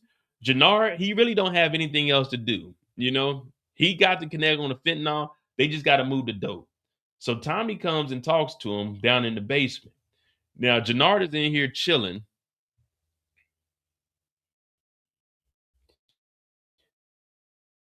Jenard's in the basement chilling, and Tommy shows up. But remember, he's texting Shanti. I think we got the message. So let me read these messages to y'all, just in case for the older people that didn't know what this means. Why question mark. Be in. Try in. You all day. This ghosting shit is whack. Fur. Hit me BK. Exclamation point. So basically what he's saying is, where you at? Been trying to talk to you all day. Couldn't get in touch with you. This ghosting means you're not around. You're not answering or responding. This leaving me alone in the shadows by myself stuff, it's lonely.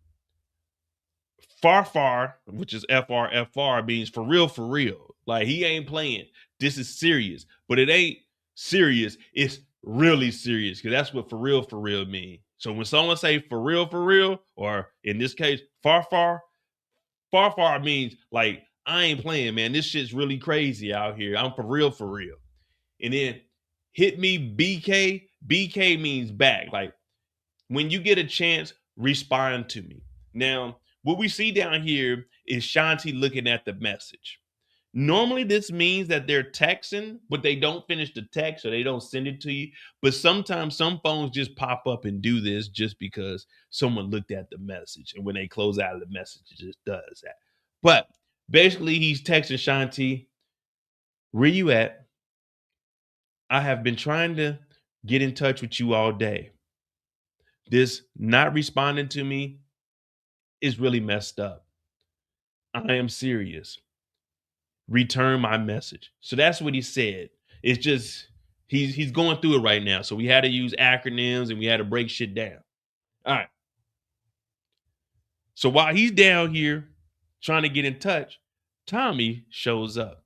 And Tommy drops his bag on the ground. Very, very disrespectful. He could at least put it on the table. He said, hey, I need you. Hey, Aaron boy, I need you to take this bag to the club to get a Shanti. Now, Jenard had already told this motherfucker Tommy multiple times, I ain't your dude boy. I don't run errands. I don't do what you tell me to do. He's like, well, do it for your brother did. So this is kind of like, you bucking up to me, Tommy? So Jenard's like, you know what? I'm going to whoop your motherfucking ass. And he comes up to Tommy and tells him straight up, he looks up in his face, I look here, white boy. I'm going to have fun killing you, man. I'm going to have fun killing you, nigga, you bitch, motherfucker, you. Now, Tommy's smirking when he walks off. I would have slapped him in the back of the head. But Jenard picks up the bag and he got to head to the club. Gotta head to the club.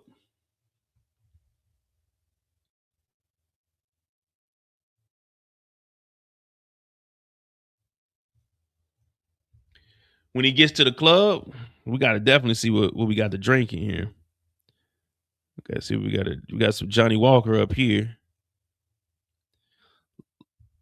Jenard shows up. He got the bag. Yeah, you know, yeah, I'm looking for. Is Shanti Showstopper here? She's not. All right, let me get a Branson neat. Shout out to 50 Cent and Branson. So he gets the drink. He's sitting down. He's trying to call Shanti because he's here on business to drop that bag off. But out of nowhere, this brown thing come. I'm like, okay, let me see what we got here. She show up. I'm like, damn, okay.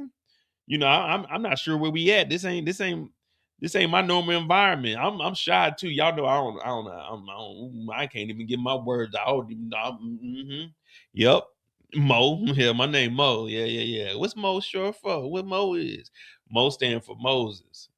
Yeah, Mo stand for Moses. Yeah, that's what Mo stand for. I part the Red Sea in this motherfucker. That's what I do. That's what they call me Moses for. You know, I split the water. Yeah, I split the water. I write the commandments out. You know what I mean? That's what I do. My name Moses. So she show up and she talking about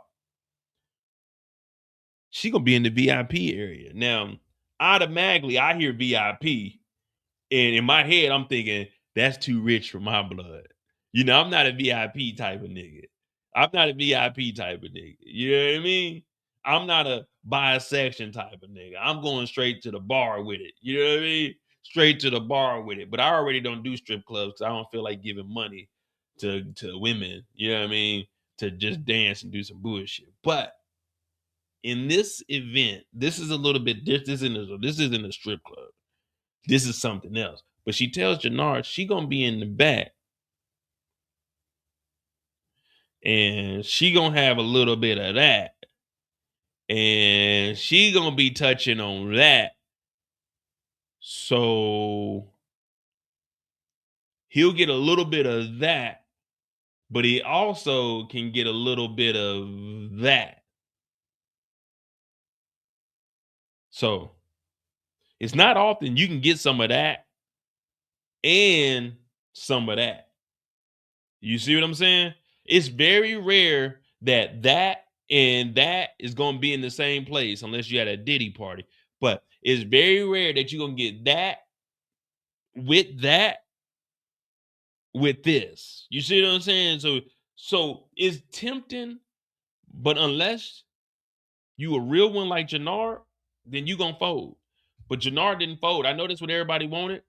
But what did Jenard do? Jenard told her straight up, "Nah, I'm not here for that. I'm here on business. I got a woman." So Jenard is a real man.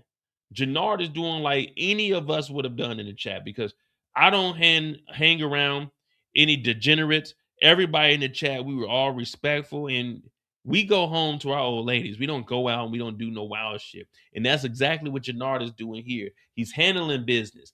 People wanted him to fold. People wanted him to fail, but he didn't. We seen him come in here. He's waiting on Shanti. He contacted his girlfriend. She didn't respond. He got a drink, and that's it. What she say? What she say on Players Club? He ain't come here for all that. No. He ain't come here for all of that. Jenard is a good man. See, we need more men like this in life. You know, temptation is going to be out there. Temptation is all around us. The thing about temptation is you got to fight that temptation. You can't give into that temptation. And what we see on display here is a real man. We're not saying real niggas, none of that. This is a real man here. He told a woman straight up, "Hey, don't disrespect me or my old lady. I have a woman. I don't want anything to do with you. The VIP room, that filthy place, no. I won't go. I don't know who you think I am, but that is not what I do, and I don't play with my nose. So you need to, matter of fact, I might contact the police because I feel very disrespected and violated. You don't talk to men in that manner, okay? So what Jenard did here, we definitely need to apply Jenard because Jenard did what he was supposed to do. If you got a woman at home, there's going to be temptation all around you. but you have to be able to have that control, that dignity, and integrity. See, integrity is what you do when nobody is watching. And what Jenard just did here, it exudes real men. This is how you carry yourself. He came here on business, not on bullshit. See, the moment you move in bullshit is the moment you end up in some shit that you might not be able to get out of. If you watch Jurassic Park, that shit out there was at least 5 foot tall, and you don't want to be stuck in it. And Jenard said, I will not be stuck in that because I got an old lady at home, and I came here on business. So we're going to give a round of applause to Jenard for being a real man. Right. All right. And that's the end of Jenard's story. Because Jenard did not bend, Jenard did not fold. And we handled that situation like a real man should.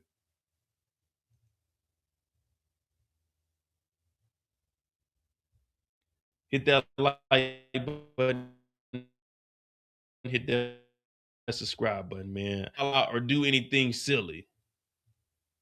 You know what I mean? Because that was my biggest issue. I was thinking Jenard might wild out and mess up, but turns out he doesn't. He doesn't.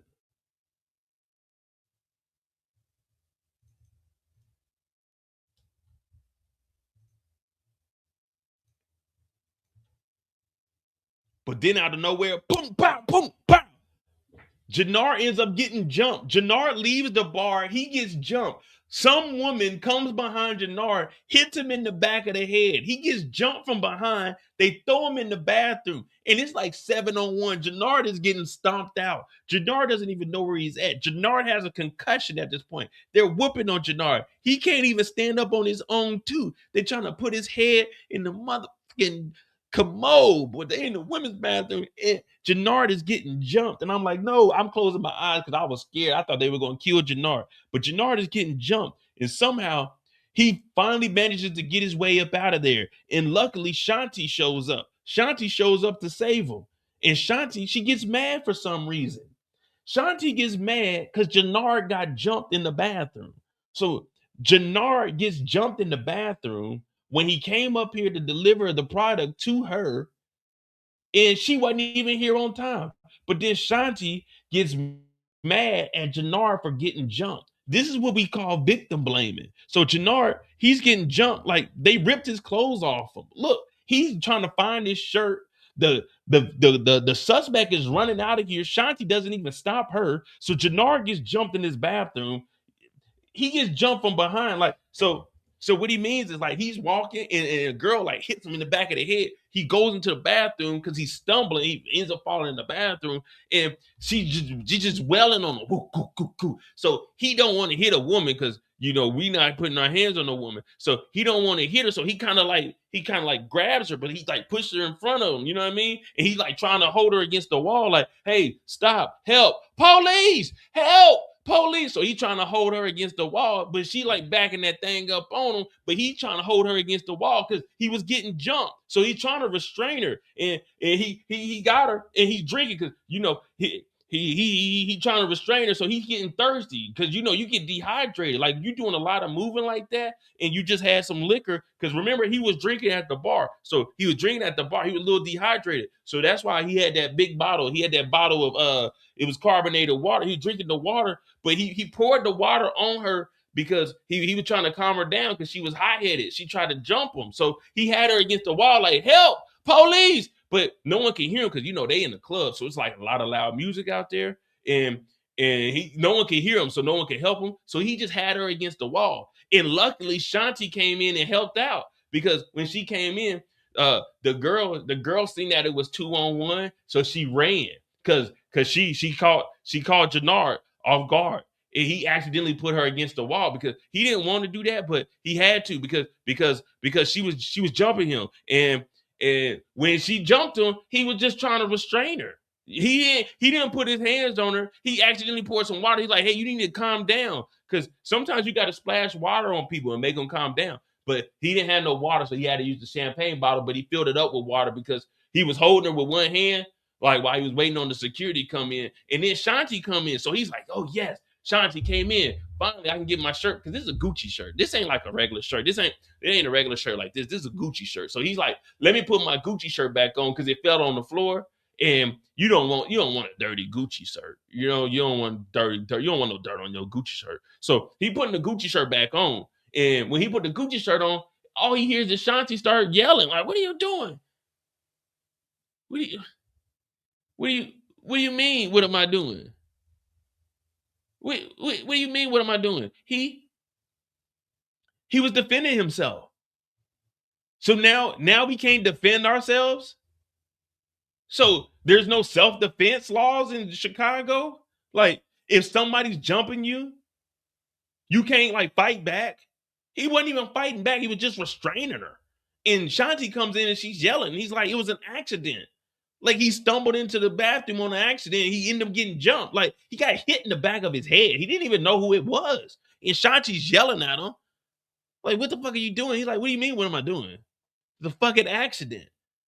I was waiting on security to come in here. I was restraining this. I was about to make a citizen's arrest until you came in here. Jeez, you could at least helped. Shanti, I don't know what's gotten into you, girl, but you fucked up. Like, it was an accident. Everybody act like they don't make accidents. So Jenard made an accident, and Shanti, for some reason, Shanti mad. And then she had the nerve to say, you ain't shit. You ain't shit, Jenard. I ain't shit. A nigga ain't shit because he restraining somebody. How he ain't shit when he was getting jumped, he's supposed to just keep getting jumped? He ain't supposed to fight back? I don't know about y'all, but if I get jumped, I'm fighting back. Jenard got jumped, he's fighting back. And Shanti's mad. And then she said he ain't shit. Now that's a low blow. You just seen this man out of breath over there restraining her, but you calling him he ain't shit. But then Jenard say, no, fuck all that. You ain't shit. You used me. And I was looking at it like, he do got a point there, Shanti. All that stuttering and shit is gone. He got a point there, Shanti. Come on in here, let us talk to you. Close that door. Yeah, let's talk about it, Shanti. You saying that Jenard ain't shit. What you mean Jenard ain't shit? When we met you, you were in that filthy ass fucking gym with no lights on, no memberships. Wasn't nobody coming to the gym. You ain't raised no champions. You ain't trained nobody. You 28 years old and you a has-been. Everybody knew what Shanti the Showstopper was. Don't nobody know what Shanti the Showstopper is. Last time that I checked, you need a CBI to get into these bricks. So now Jenard is standing on big business. Jenard telling her, wait a minute. You walking around here like your shit don't stink. Like you ain't give me none in the last 2 or 3 episodes. What the fuck you mean I ain't shit? You wanted to get close to Che. Guess who had a meeting with Che? Not Shanti. Guess who had a meeting with Che? Not D-Mac. Guess who had a meeting with Che? Not Shanti. Let me ask this one more time. Guess who had a meeting with Che? Not Shanti. This nigga Jenard did. Jenard had the meeting with Che. Jenard had the meeting with Madam Wu. Jenard got the motherfucking 3 bricks of fentanyl. So don't tell me I ain't shit, Shanti, when you ain't shit without seeing me motherfucking eye. You wanted me to kill my damn brother. You wanted to get Tommy out the picture. Now you teamed up with the white boy. You used me. Bitch. I said, oh, Lord, this nigga Jenard done lost it. So Jenard, he done flipped out. But Jenard the big dog now. Jenard got that fentanyl now. Jenard really, Jenard really out here. Fuck Shanti. So Shanti get mad. Fuck you, Jenard. Now she all in her feelings. But when Jenard was doing every single thing she wanted, She didn't appreciate that shit. When he patched it up with motherfucking Manny Fresh, she ain't appreciate that shit. When he brought the motherfucking fentanyl to the motherfucking crib, she didn't appreciate that shit. When that nigga went and met with Chase, she didn't appreciate that shit. When she got that motherfucking call from Tommy, she went and told Tommy that motherfucking Jenard and Diamond are rogue and doing their own thing. She didn't appreciate a motherfucking thing that Jenard brought to the motherfucking table. Jenard drives a motherfucking Lamborghini Urus, and you don't have a motherfucking car. We always see you beating motherfucking feet. Gonna come up here and tell Jenard that he ain't shit. We might as well have your ass laying next to Stacy Marks and this motherfucker. You better show some goddamn respect in this bitch, because this is motherfucking Jenard, nigga. This is CBR business. This is motherfucking fentanyl on the motherfucking avenue business, bitch. Yeah, my name is goddamn Jenard, nigga, and I'm like that. Motherfuckers jump me, bitch gonna feel this motherfucking dick. This nigga Jenard don't give a fuck about no Shanti no more, because Shanti has used and used and used, and that's why she's in alignment with motherfucking Tommy Egan, because Tommy Egan is a motherfucking user. Everybody need goddamn CBI in this motherfucking city, and Jenard is making it known tonight that he's standing on business. And if you don't like it, nigga, come say something about it, because Jenard ain't playing with your ass no more, Shanti. You get the fuck out my motherfucking face, Shanti. Jenard is big business. This is what we want to see. So Shanti, she cries and she leaves. Oh, shut up, Shanti. Get off my face. Get off my face before I kill all y'all. Yeah, we acting just like Diamond in this motherfucker. Where my champagne at?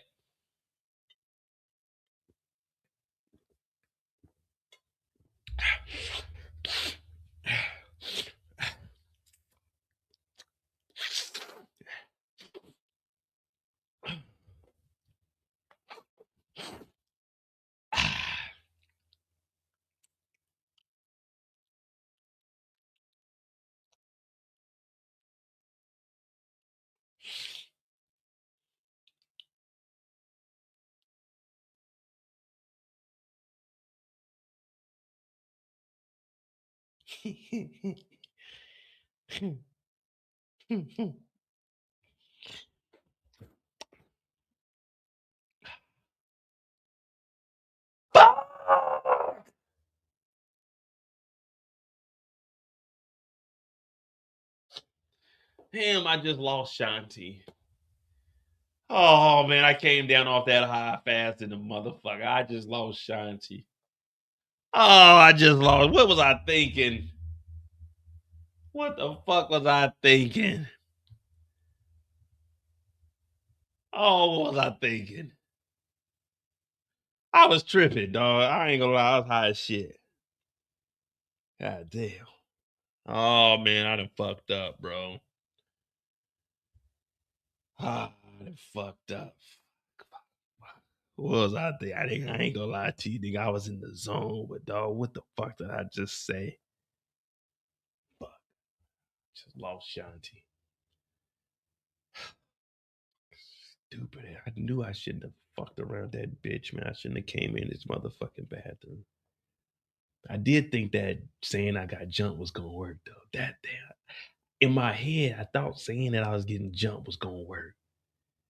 I probably should have thought about like hitting it from behind. I probably should have just stayed in front of her. Fuck. I tried. I mean, I thought I was gonna be quicker on my toes, man. Damn it. Fuck. I'm gonna see how I can get her back, man. What can I do? I could probably buy her some flowers. No, Shanti don't like no damn flowers. Maybe I could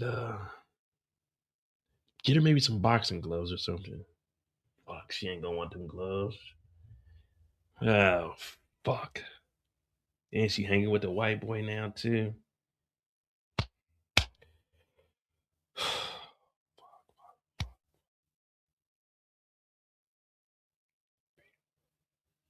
Well, it don't stop there, because Shanti goes outside and she begins to terrorize that Lamborghini, man.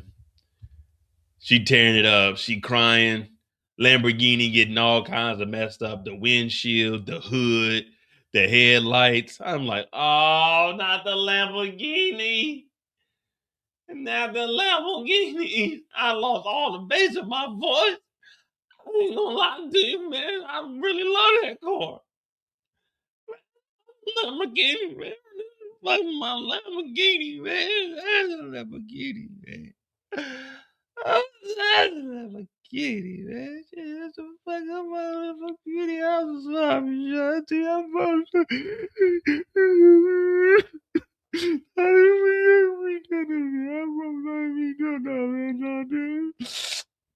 I got on that shit, man. I'm mad. I'm sorry. I'm on that shit, Shanti. I ain't mean to do that. Shanti, I'm wrong. Shanti, I didn't do that. I ain't never want to hurt you, Shanti. No. Shanti tearing the Lamborghini up. Shanti tearing the Lambo up. I'm like, God damn it. So Jenard, I don't know how he got home, but he ended up leaving. He ended up leaving. And he goes back to the warehouse.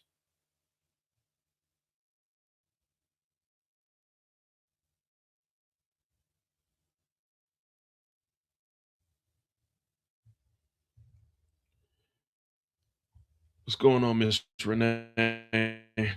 We just in story mode right now. About to finish up Jenard's story. Well, everybody's downstairs. Jenard went and changed clothes, and they talking cash money. Man, we got that fentanyl. We on that. But we didn't know that Tommy went and talked to Shanti. Now, Shanti told Tommy that Diamond and them were goddamn trying to set up D-Mac. Now, we'll get into the fight on Tommy and Diamond's story, which Diamond is up right after this. But Jenard and them, they just sitting here, and they pretty much is holding each other back. And that's really all the story that Jenard has here during the fight. Like I said, we'll go in detail what actually happened in the fight on Tommy and Jenard's storyline. I mean, Tommy and Diamond's storyline. But Jenard is witnessing Tommy exposing that they were trying to get D-Mac up out of here. Remember, the King Kylo situation is still active. But they said that Mad Dog actually robbed Malik and them, and that's why he got put down, and it wasn't D-Mac. But Tommy knows that King Kylo was looking, well, the whole King Kylo situation is it's kind of messed up unless you're on the inner circle like Diamond and Jenard. But they're hearing this, and D-Mac is like, what? They tried to get me? And the fight goes on, and it's between Diamond and Tommy, but they were holding them back. So that's Jenard's story right there. Let me know what you guys think about our boy Jenard. What are your thoughts? You know what I mean? What do you think? What do you think? What you know? What you know?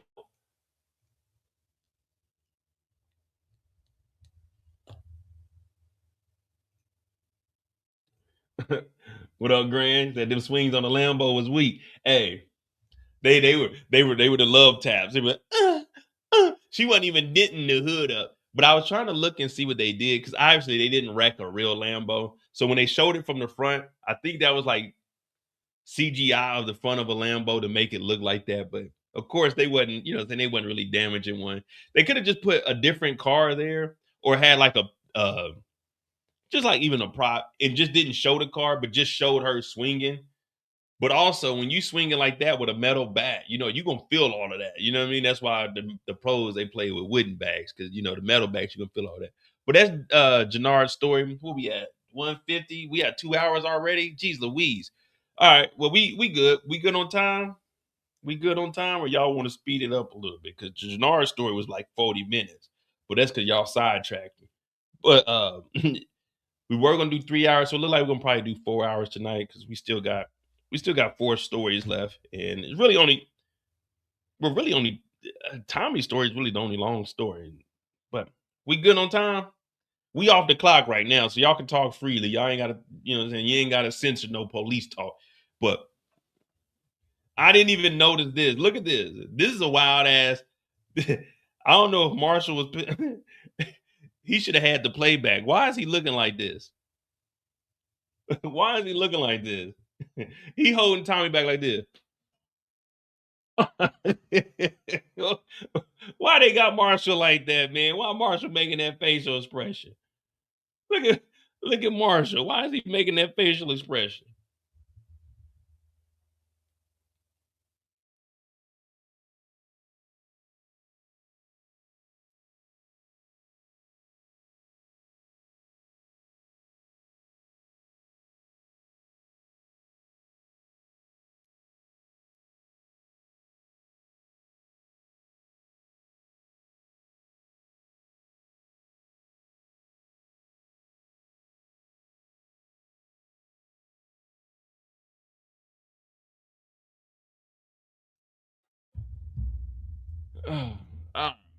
We had 2 hours. Hit that like button, hit that subscribe button. We got Jenard out the way. So Vic, Jenard out the way. We got Diamond, Tommy, Stacy, Miguel. Yeah. So with Jenard, I think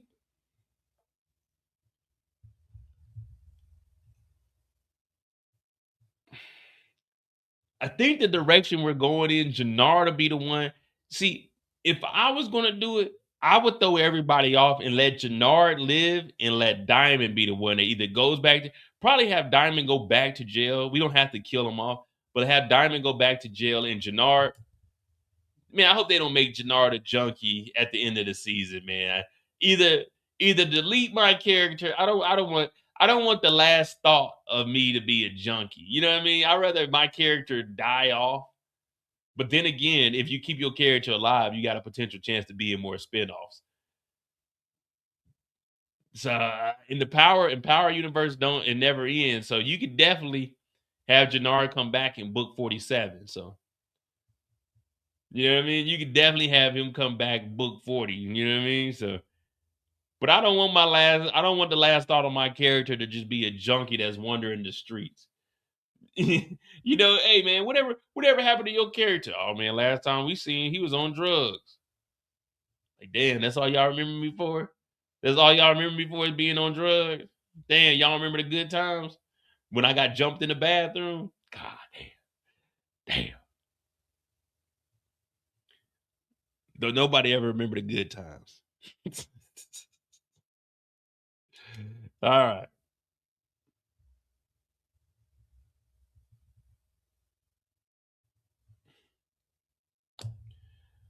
We got Diamond on deck. Diamond is on deck. One thing I say when we do this, I enjoy it because if you're watching the live, you get the whole story. So when you watch it, when we break it down, you only get that character's perspective, but we already cross-referenced it on another character's storyline. So I kind of like that, where we don't know during their storyline what exactly happened with another character. Like as far as Shanti telling Tommy that, hey, they set up D-Mac. So when we get into the whole Diamond story, it's like Diamond's perspective is caught him off guard. So I don't know. I like doing my stories like that, where if they don't know, then we can't let them know. I don't know, man. It just, to me, it's some continuity and it keeps the story alive. It feels fresh, man.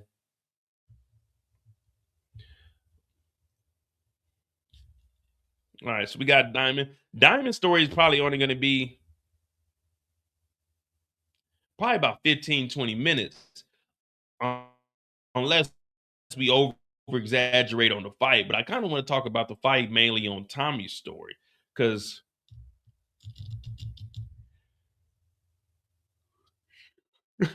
Jenard should have jumped in. That'd have been good. That would have been a real jump in. I can't believe that nigga Jenard tried to say she jumped him. Out of all the things Jenard could have said, he said she jumped him.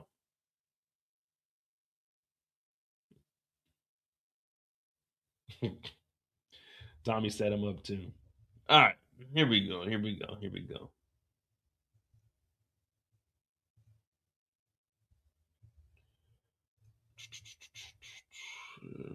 159.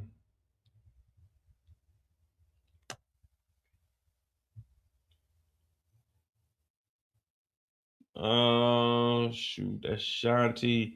Shanti's with Tommy. All right, so back at the.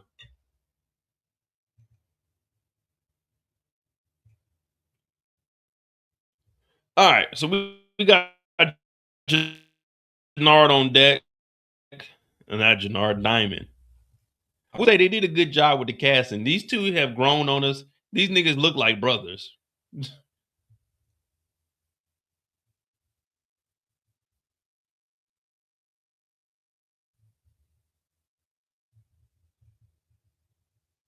All right.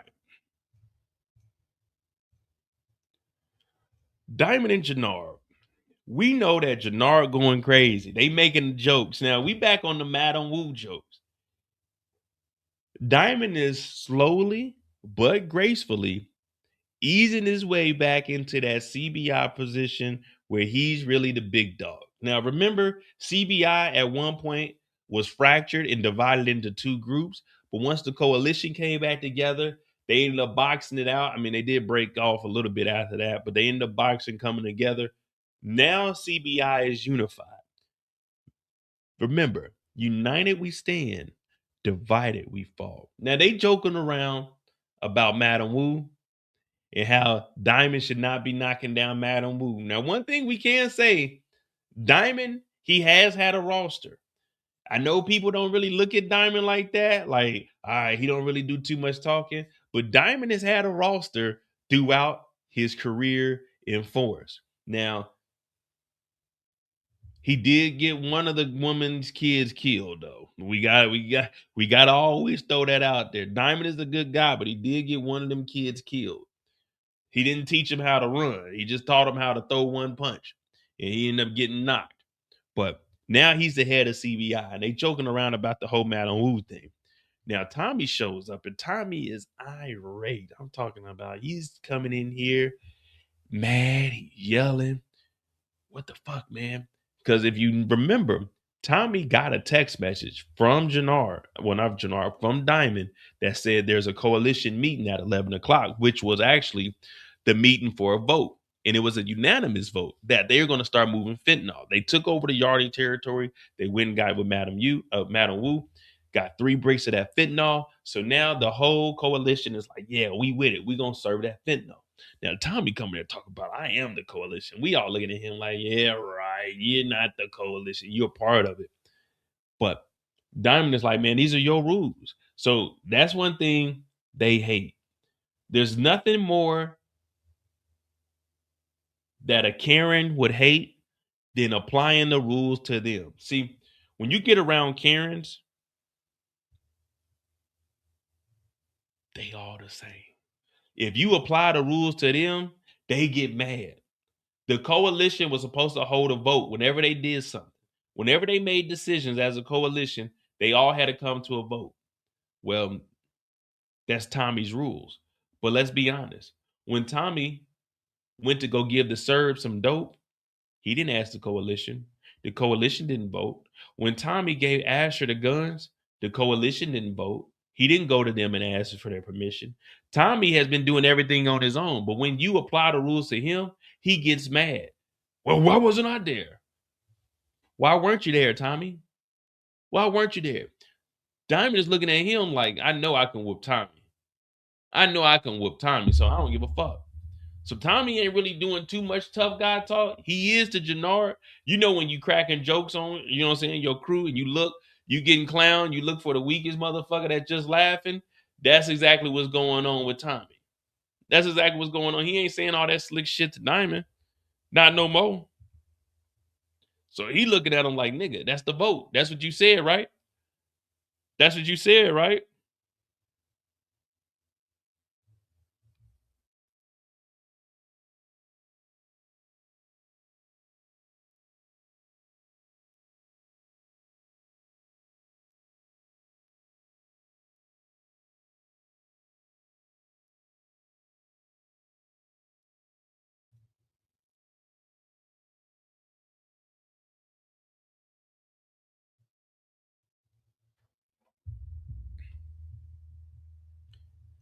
So Tommy hears that and he mad. So he's dapping up his brother. He's like, all right, man, you did do your thing. Because Jenard was going on his rant about having that fentanyl. So Diamond is sitting there. He's like, damn, all right, cool. What Tommy talking about? So Tommy knows about the fentanyl now. And all of this is because of Shanti. All of this is because Shanti told Tommy after Diamond didn't answer the phone. But Diamond, he's explaining himself, but he don't need to explain himself. But he made it crystal clear. My brother had an opportunity. He had a connect. I seized the opportunity.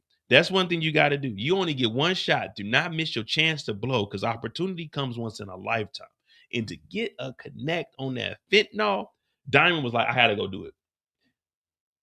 Diamond trusted in his brother. They went and met Madam Wu. They got 3 bricks of fentanyl. The coalition voted on it. The coalition decided that they're going to move the dope, and they got the Yardie territory. So Diamond is like, dog, we're about to make so much money, it ain't even funny. Plus, this right here, we're the only crew that has this on the streets. Madam Wu, we don't know. They might be moving some stuff. They not even moving it in Chinatown. Because one thing about the Asians, they don't do the drugs in their own community. Now they move it around through their community, but they not selling it to their own people. They never sell it to their own people. They always ship it in and ship it out. So this is a chance for them to make some big money. Some big money. And Tommy's like, okay, cool. All right, I understand. But Tommy don't really understand. And Tommy's here also because he said he got paid a visit by Peter. And he needs somebody to go check on Vic, which leads Diamond to tell Jenard, yeah, go ahead and do that because Vic will see us coming. So even Diamond, he still knows at this moment, him and Tommy are supposed to have this understanding in this 50-50 business. Tommy, he's the only one that really oversteps his boundaries when it comes to the whole operation, but that's cool. Yeah, I mean, it's Tommy's show. We got to let that slide just a little bit.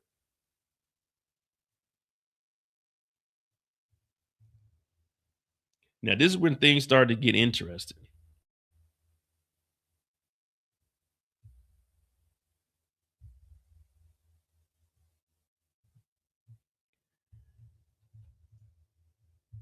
Oh, she almost ended the damn live stream. Diamond continues to drink and drink and drink.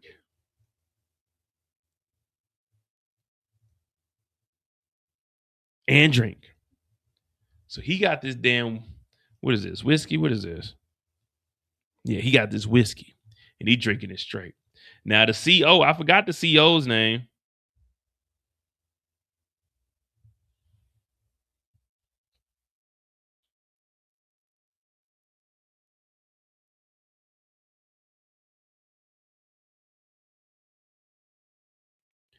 I forgot the CO's name, but he's talking to her. She's like, ooh, what's going on?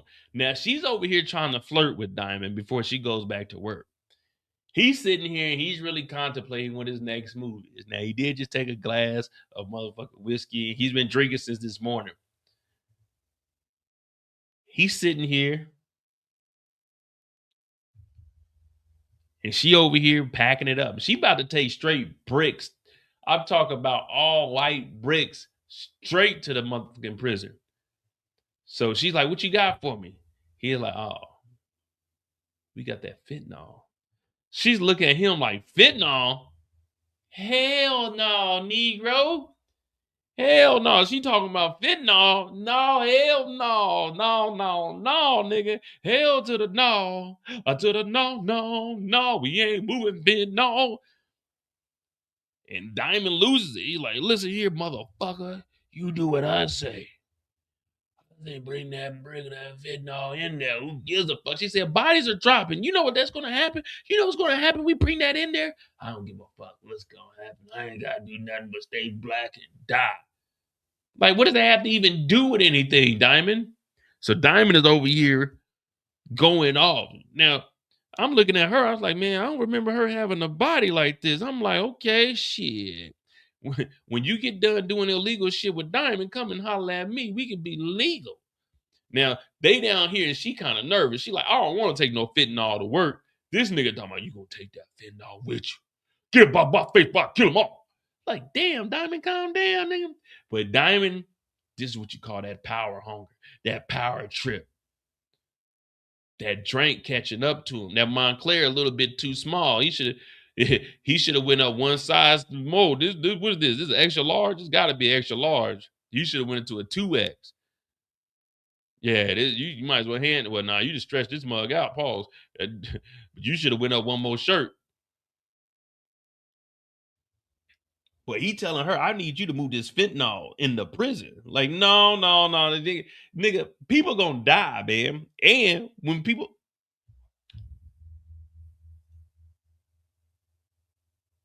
Bobby DeFranco, if the drugs go into the jail and the bodies drop in the jail, they'll find the PO. I mean, not the PO, the CO, and they can find out who she's been texting. Or if they catch her bringing it into the jail, that's how it could trace back. That's one thought right there. That's just one thought. It just popped in my mind with her taking the fentanyl to work. She could get caught with it, and then they could see where she got it from, and she'll probably fold in order to keep her job. That's just something I'm throwing out there. Could be wrong, though. But he goes off and tells her, do what I fucking say. Get out my face, motherfucker. If I kill them all. She takes that brick. She's supposed to be taking that fentanyl to work.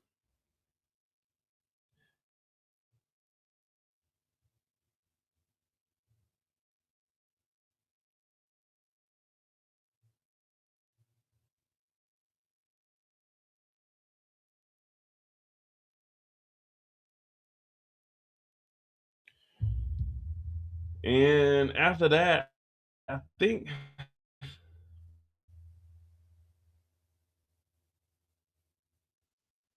we don't see Diamond until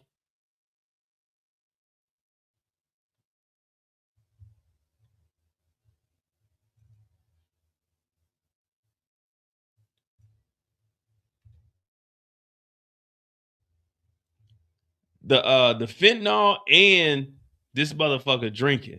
So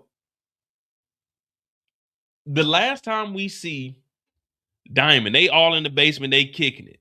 We got Diamond in the building. We got Marshall in the building. D Macaroni in the building. Jenard and Bones. Everybody in the building, they kicking it too. You know, ain't nothing better than you and your niggas just kicking it. You know what I mean? Friday night, y'all ain't got no job.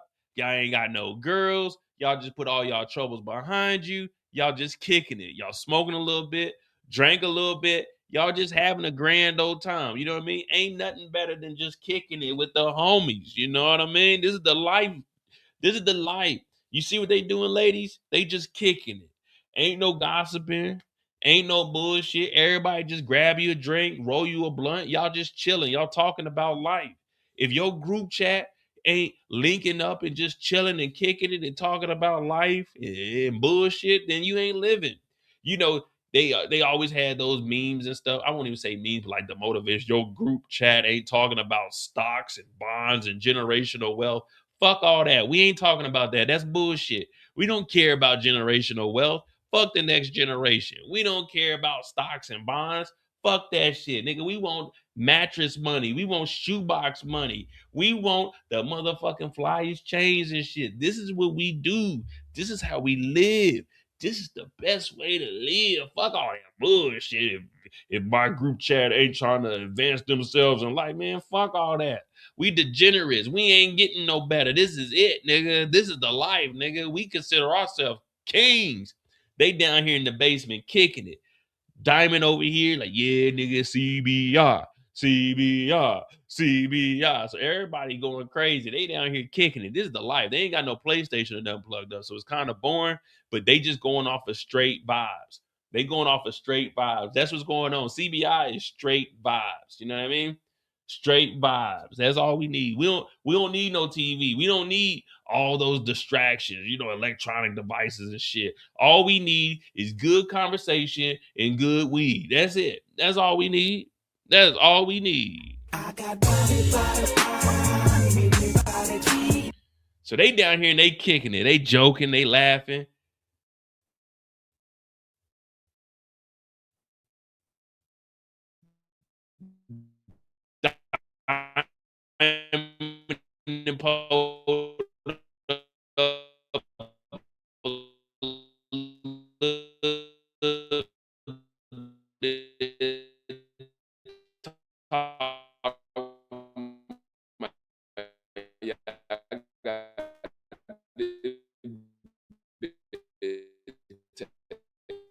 Fit dog to the motherfucking prison, nigga. That's longer than a motherfucking on the clock Friday. So they all down here and they kicking it. And out of nowhere, the guy that y'all keep trying to invite to the barbecue, Mr. Green Bean Casserole, Tommy Egan shows up. Tommy fucking Egan ruins the whole vibe We went from vibing out and kicking it and having a good old time, reminiscing, you know what I mean? Living the life, the American dream. Tommy comes down here and fucks it up and pushes Diamond in the back. Boom. He like, man, you put your motherfucking hands on me, white boy. He said, man, you tried to get D-Mac killed. He like, what the fuck you talk about, white boy? He said, y'all tried to have D-Mac said, what you talking about? Who tried to kill me? They did, D-Mac. So Jenard sitting there like, man, what the fuck, cuz? Then Diamond's like, man, fuck all that. Then Tommy starts exposing that Jenard's on that shit. And Diamond is like, what? Nah, he ain't on that shit. He's like, yeah, in the strip club, that was my shit, man. I did that. So Tommy is admitting that he set him up. And that was just too far. So this motherfucker Diamond said, bow, put Tommy on his back. I said, this ain't the life. This ain't the life. Tommy gets up and they start trying to squabble. Tommy a weak ass motherfucker. Tommy don't throw no punches. I know everybody talk about Mo. Diamond big as hell. Diamond big as hell. What's he gonna do? Fight him, Mo? Yeah, he gonna fight that nigga. Get in the ring and fight this motherfucker. You don't push a nigga in his back and then say, oh, he's too big to fight. Get your bitch ass in there. What's Tommy do? Tommy jumps on his back and he trying to hold on for it. It's like, whoa. This motherfucker Diamond grabbed that little motherfucker off his back. Boom! Throw his bitch ass through a table. I'm like, yeah, get him there. Yeah, get him. So now they going at it. Tommy kicked that nigga in the leg. Bah! Oh, shit, that's my good leg, nigga. I used to play football. So now Tommy on the ground. He kick him in the face. Bing! I'm like, oh, shit, Tommy getting the best of him right now. Tommy is getting the best of him. But then Tommy, bitch ass, he get up, he try to run. Everybody talk about, yeah, Mo, Tommy was whooping on Diamond. Nah, I ain't never seen a nigga winning a fight and running away. You can't win the fight and run away. That nigga Diamond said, bring your bitch ass back, nigga. It is just now getting cracking, nigga. It is on. Tommy talk about, help. He trying to get up out there. Diamond bring his bitch ass back down into the basement. Like, nah, nigga, you started this bitch. Let's go. Threw his ass against the wall. Talking, oh shit, this nigga can fight for real. This ain't James St. Patrick. This ain't Kanan. This is a real motherfucking nigga. So now he whooping on Tommy. Tommy getting some kicks in, but this nigga just windmilling and swelling. He ain't trying to. This nigga kicking and praying. Diamond on his ass. Boom, boom, boom. Left rib. Right where clink, motherfucker to the chin. Bow. Tommy gets up again. Tommy tries to run off. He's like, nah. Bring your bitch ass back down here, white boy. Boom, boom, boom. He's whooping them so bad, they had to separate the two. And you know when you getting your ass whooped, because these two skinny little niggas, Marshall and D-Mac, the two smallest niggas here, they powerful enough to hold Tommy back. That's how you know, even though Tommy was getting some kicks in, some punches, none of that shit was effective. Because if Marshall and D-Mac can hold you back, that means you are a bitch ass nigga and you don't really want to fight. If these little motherfuckers can hold you back, that means you scared as hell. Tommy shaking in the motherfucking size 9.5 motherfucking Timbs that ain't tied up. If he really wanted to smoke, he would let these two little niggas get up off him, throw him off him and go fight. But everybody talking about, oh, he's not about to fight him, Mo. He's too big. Then why the fuck he push him in the back then?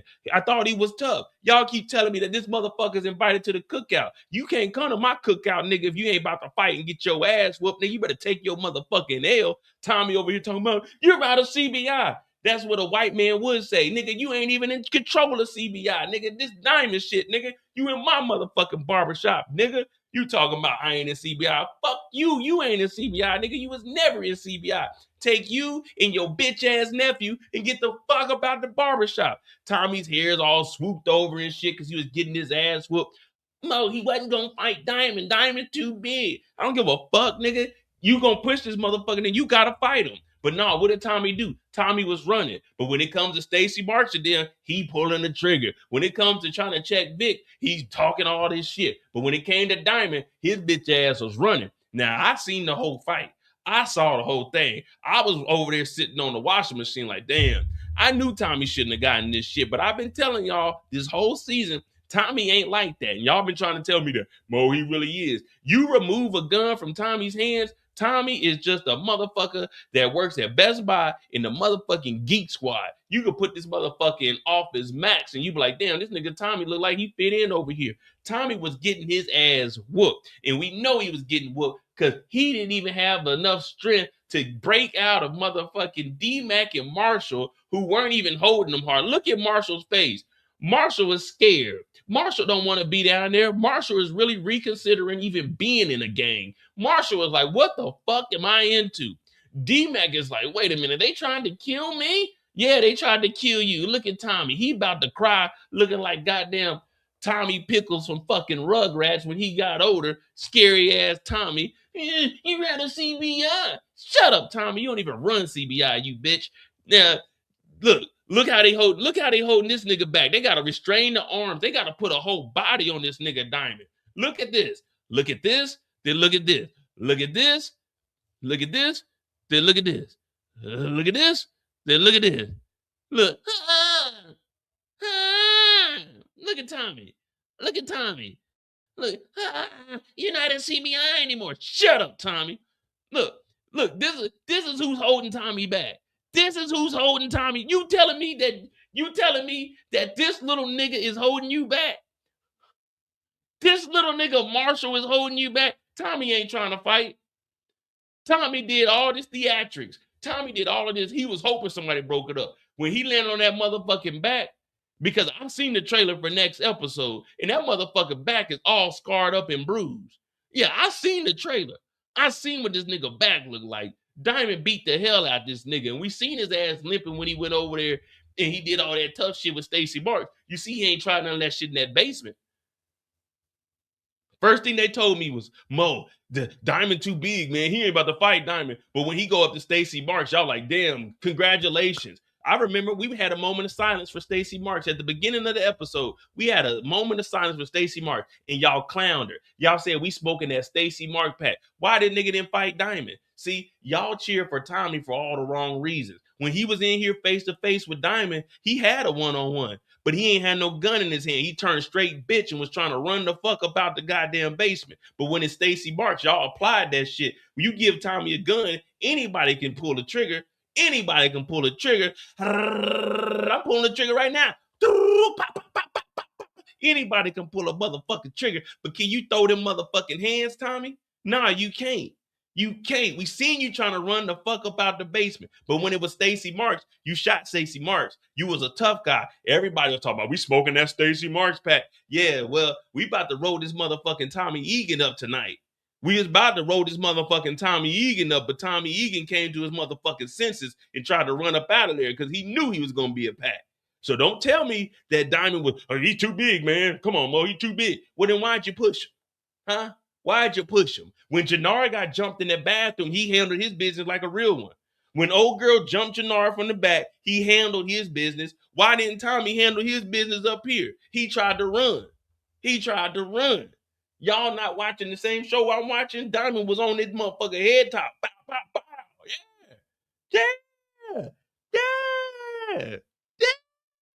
Yeah. Diamond won this fight. I don't care what nobody say. You take that shit to another channel. But on this channel, Diamond won. Tommy was trying to, man, let me show you something. This don't look like winning to me. This don't look like winning to me. This look like a scared motherfucking white boy that realized he into some nigga shit. You know what I mean? This look like a scared white boy that was into some nigga shit.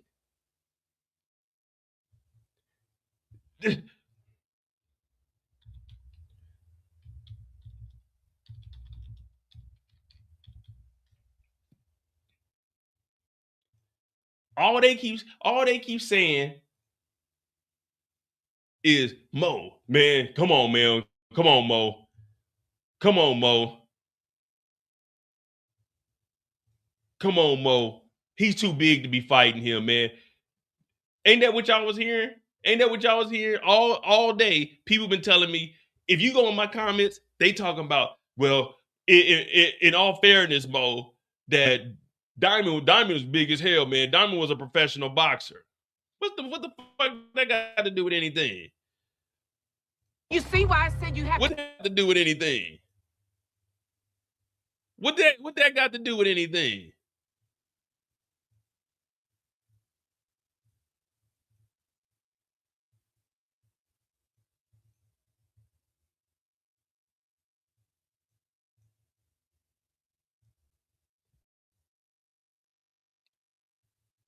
Oh, come on, Mo. Yeah, Diamond was getting hit. We're not denying that Diamond wasn't getting hit, but Diamond was eating those. It's a fight. It's rare that you see a fight where someone goes untouched. Diamond was getting hit, but Diamond ain't run. If Tommy was doing that much damage, why was he running? Why was Tommy trying to run? If Diamond was really getting hurt by those punches, then why? Why was Tommy running? I would think if I'm whooping on somebody and I'm getting these punches and these kicks in, I'm thinking I'm winning. So I'm not about to run. I'm staying there. I'm trying to stomp them out. I'm trying to get disrespectful with it. Why was Tommy running? If he was getting all these punches in, why was he running? Diamond was eating those. Diamond was eating those. That's all you got? Kicked in the leg? That's all you got? He like, yeah, come on in here. He was letting Tommy get tired.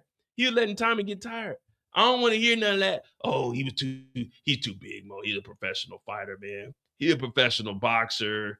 Man, this nigga ain't had a professional fight in 15 years, man. He ain't had a professional fight. Yeah, he ain't did nothing.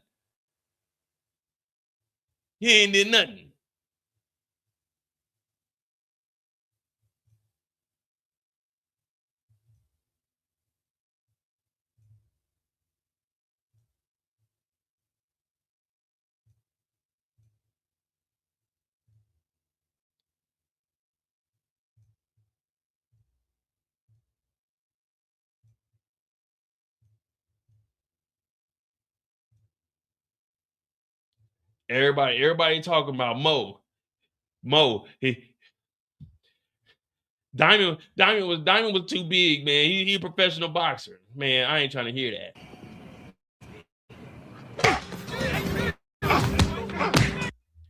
Debo was bigger than Craig. Craig ain't run. Debo was bigger than Craig. Craig ain't run.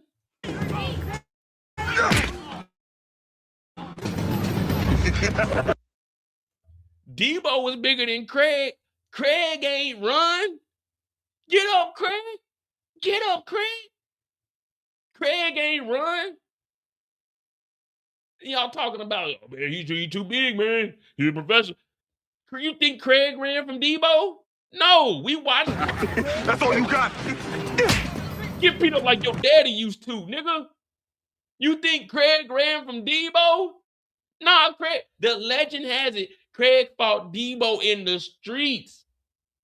Craig put the gun down and fought Debo. He didn't run from Debo. You mean to tell me in 2025, Tommy ain't got enough heart to stand toe-to-toe with Diamond? Big smoke dog? Come on, man. I ain't trying to hear that nonsense, man. Y'all take that shit to another channel. Tommy got his ass whooped. I ain't never seen a nigga running from a fight. I ain't never going out. I promise y'all this. I get my ass whooped before I run out like this. Motherfucker gonna have to take my... Matter of fact, I got jumped and I ain't run. I told y'all the story when they stole my Flint 13s and my Jason Richardson throwback jersey. I got jumped, but it's a part of the game. Did I run? No, I took that ass whooping. I won the one-on-one and I got jumped. But Tommy ran. He tried to run. And that's the end of Diamond's story. And that's how the West was won. Shout out to Diamond. That's how you stand on business. That's how you stand on business. Big business, not the little one. All right. Hit that like button, hit that subscribe button. We off the clock. We had 2.5. All right, so we got Tommy's story up, which is going to take us to about 3 hours, and then we'll probably be done about 3.5, 4 hours, because we'll just have Stacy and Miguel in them story. Tommy did land the most punches, but he did run. You gotta, excuse me, you really gotta factor in that running part. The running is crazy. When it's a one-on-one fight, like where was Tommy going? Was he trying to? This is what I know what Tommy was doing. I know what Tommy was doing.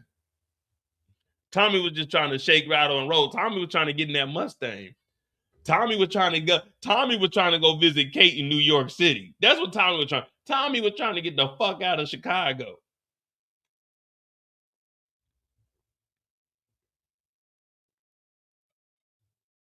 Tommy was trying to get the fuck out of Chicago. Right outside of Chicago. I'm coming home. Damn, they was on Tommy's ass, man. All right.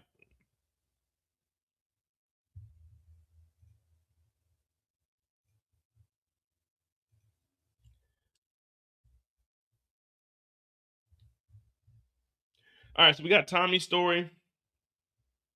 So in Tommy's story, we got Tommy and the D-Mac and JP story is going to be in that also. And obviously Mireya. But yeah, D-Mac and JP story is going to be also in the side of the Tommy story. And then we got the Stacy and Miguel, and that's how we're going to wrap it up. So it'll be about 3.5, 4 hours. We good. Hit that like button, hit that subscribe button. I'm Modi J. This is On the Clock. Hopefully you guys are entertained. You know, I do all of this off the top of the head. I don't come prepared for none of this. It's just me and y'all, and whatever story pops in my head, we go with it. So you guys keep putting the questions in there. Just know I can't read the chat. When I get in story mode, I'm kind of locked in. My brain just don't, I don't know, I can't comprehend regular shit. You know what I mean? My imagination just runs wild. And I gotta continue to go with the story. So if you want me to read that comment off, put that mug in the super chat. You know, I'll be right to it. But yeah, when I'm in story mode, man, it is what it is, man. I got to come back. But if I don't go back, it is what it is. But I'll be in story mode. I'm animated because when I get off of this, I ain't gonna be doing too much talking this weekend. And again, I got a 5-day weekend coming up too. So you know, we got the 24th and the 26th off for Christmas. Donnie T, he's scared. He's scared. Matter of fact, I might do a live tomorrow on the other channel, The Mo You Know, because the Epstein files, well, 100,000 files, 100,000 files released today. They didn't release all of them. Um, Mike Johnson closed down I know y'all ain't really trying to hear this right now, but they closed down the House until January 5th. They scared as hell. Donald Trump just made an announcement. That's what I was looking down on my phone. He ain't trying to answer no questions. They scared as hell. Them damn Epstein files, they getting released. And the victims' lawyers are going over it. So they about to verify if anything was altered or doctored. Oh, it's about to be a grand old time. A lot of people getting exposed, but we don't give a fuck. Tommy ran. Tommy ran from a fight. Yeah, the guy that you guys invited to the cookout. Just know when the police came, Tommy was up front pointing out, like, yeah, well, they were smoking weed in the corner. And they over there, I overheard the story. They stole probably about 30 pounds of ribs. Yeah, they're saying they stole it from the Piggly Wiggly. Yeah, Tommy's over there. Tommy ran. Tommy ran.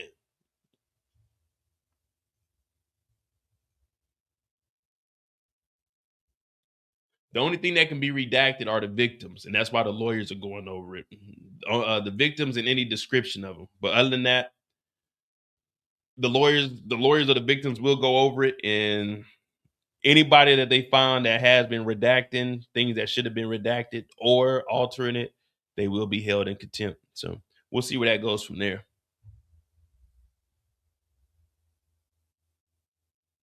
All right, we do got Tommy's story.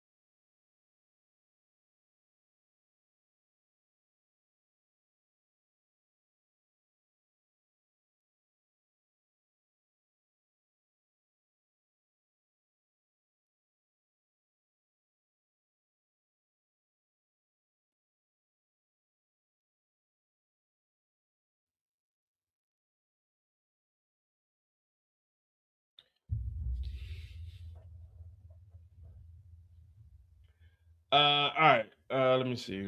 Tommy's 2:35. We'll start 2:35.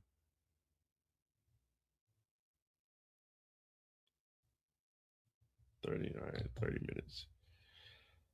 A little on the 30. Right at 30.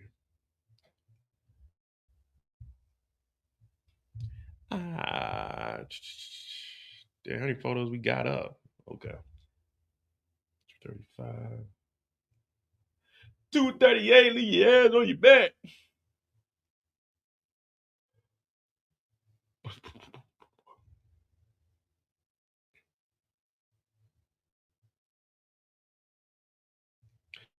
All right, we got Tommy's story.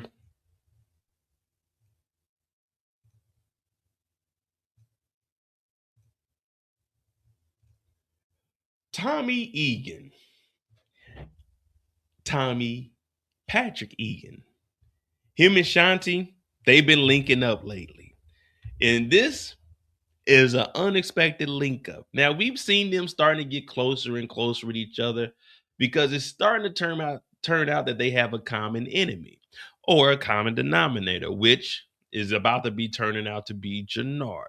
Now, after he had contacted Shanti to come help clean up Claudia, these two, she's been giving him information and he's been making sure that she is connected and has all the utensils to be successful in life.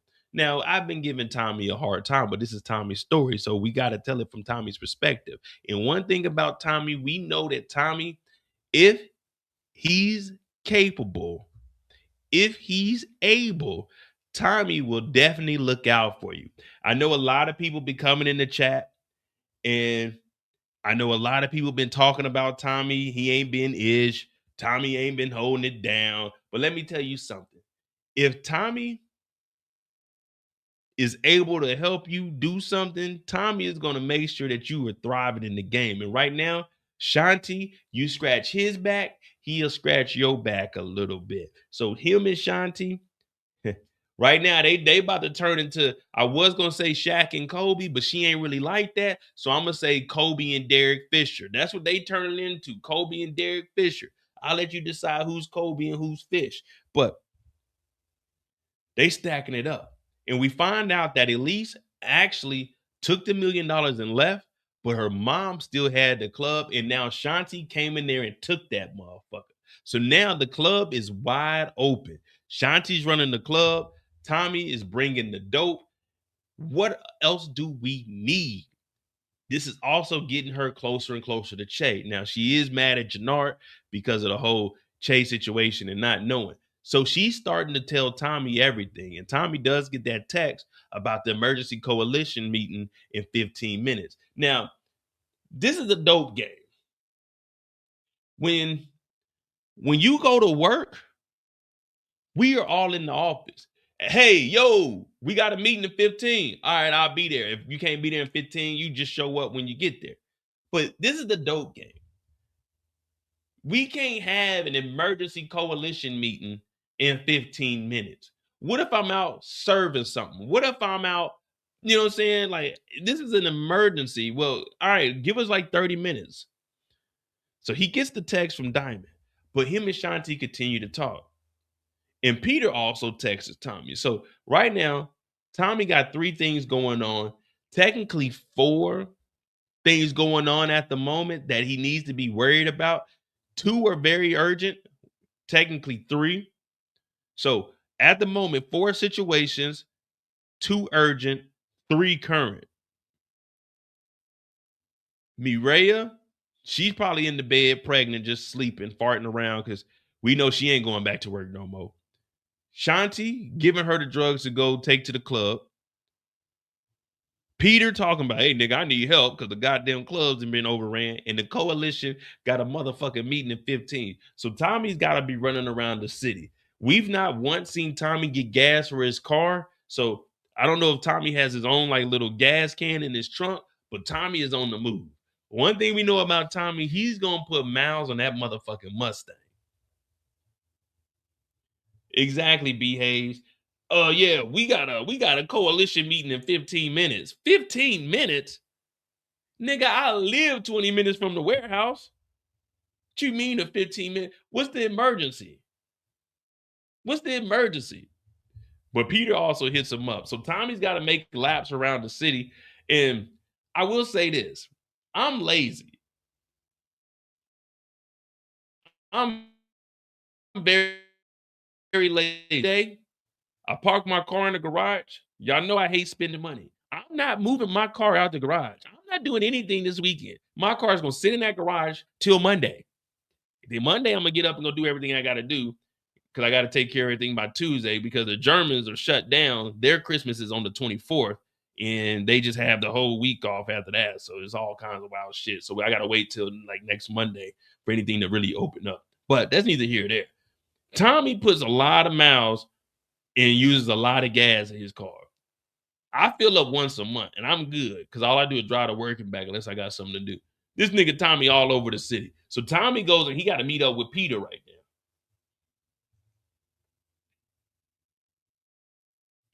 Exactly, David. That's exactly what I was about to say. I would have told Peter, hey, Peter, I'm going to hit you up, but I got to go do something. Give me like an hour and I'll be over there. I would have went to the coalition meeting because you're supposed to be the head of the coalition, but he goes and meets up with Peter. He's not making any money with Peter. Remember, they gave the clubs, the bars to Peter. They're not making any money. Peter, the Albanians, they're running their own operation through this stuff. Yeah, Tommy's supplying them, but unless they're dropping off money, there's no reason for us to communicate. But when he gets there, Peter's like, man, what the fuck, Tommy? Somebody came into the pub and they shot up everything. You didn't tell us you didn't own the pubs, Tommy? What kind of shit is that, Tommy? We thought we had a deal here. If you keep fucking around like this, then Tommy, we can't do a deal with you because it's just too fucking dangerous here. And you said we was gonna be very, very safe. But we're not safe here, Tommy. This is some fucking bullshit, Tommy. So Tommy's like, what do you mean? Maybe somebody they just did a little smash and grab. No, fucking Tommy, I'm telling you, it wasn't a fucking smash and grab, Tommy. If it was a smash and grab, they would have smashed something and grabbed something, Tommy. They didn't smash anything. They didn't grab anything. They killed 4 of my men, Tommy. What do you mean to smash and grab, Tommy? Whose building was this? Who did you give this building to from us? Huh? Tommy, talk to me, Tommy. You said we're going to do deal. The Albanians are here, but you get a lot of my men knocked off, Tommy. What do you do? What do you do, Tommy? You're not telling me the whole story, Tommy. You want the coalition to be involved in this? I could go talk to the coalition. I'm not going to continue to buy the dope from you, Tommy. If you're not going to be honest with me and tell me fair stuff and tell me who did what, then Tommy, I can't do business with you. I lost 4 of my good men. Old man got his teeth smashed on the bar. I don't know, Tommy. If we can continue to keep up with this, the fucking Albanians, man. When I call the motherland, I tell them we get a new pub, and now we get the new pub, but we get robbed the very first day, Tommy. Whose pub is this, Tommy? Tommy's like, all right, look, I'm going to get things situated. No, see, Tommy, that's not good enough. I need some guarantees here. I need dope to be moved down from 28 a key to, let's say, 25 a key. I could do 25 a key until you get this whole thing situated, Tommy. Tommy's like, oh, fuck that. Look, all right, we're going to be on to it today. And Peter, you ain't even got to worry about it, all right? We're going to make sure that everybody is all right. Yeah, Peter's a part of the coalition, but they're not officially part of the coalition. Remember, you have the coalition, and then you have Tommy. Remember, Tommy made a deal with the Serbs on his own. Tommy made a deal with the Albanians on his own. And Tommy made a deal with Asher on his own. So the coalition is here. The Serbs, the Albanians, and Asher's crew, they're outside the coalition, but they're associates. You know what I mean? These are deals that Tommy made on his own. Remember when he came to the Serbs? He gave the Serbs their own dope because Mirkovic was gone, but they weren't part of the coalition. He just gave them dope for them to help him out whenever he needs that assistance to go at potentially Miguel or Marquez cartel. Then with the Albanians, what he promised to give them the bars and give them the dope for 28,000. Because remember, they're not part of the coalition. They're independent, but they were getting their dope from Miguel. But in order to get them to start buying from Tommy for 28, he gave up Vic's pubs. That's why Vic is trying to get the pubs back.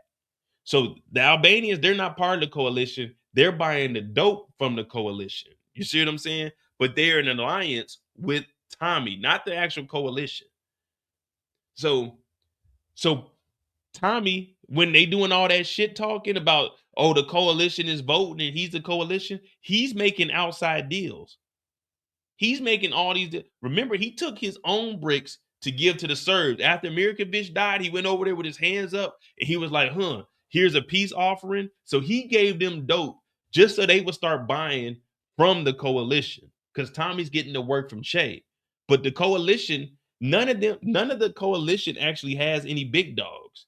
The coalition is just selling drugs to street level. Tommy is the only one that's wholesaling.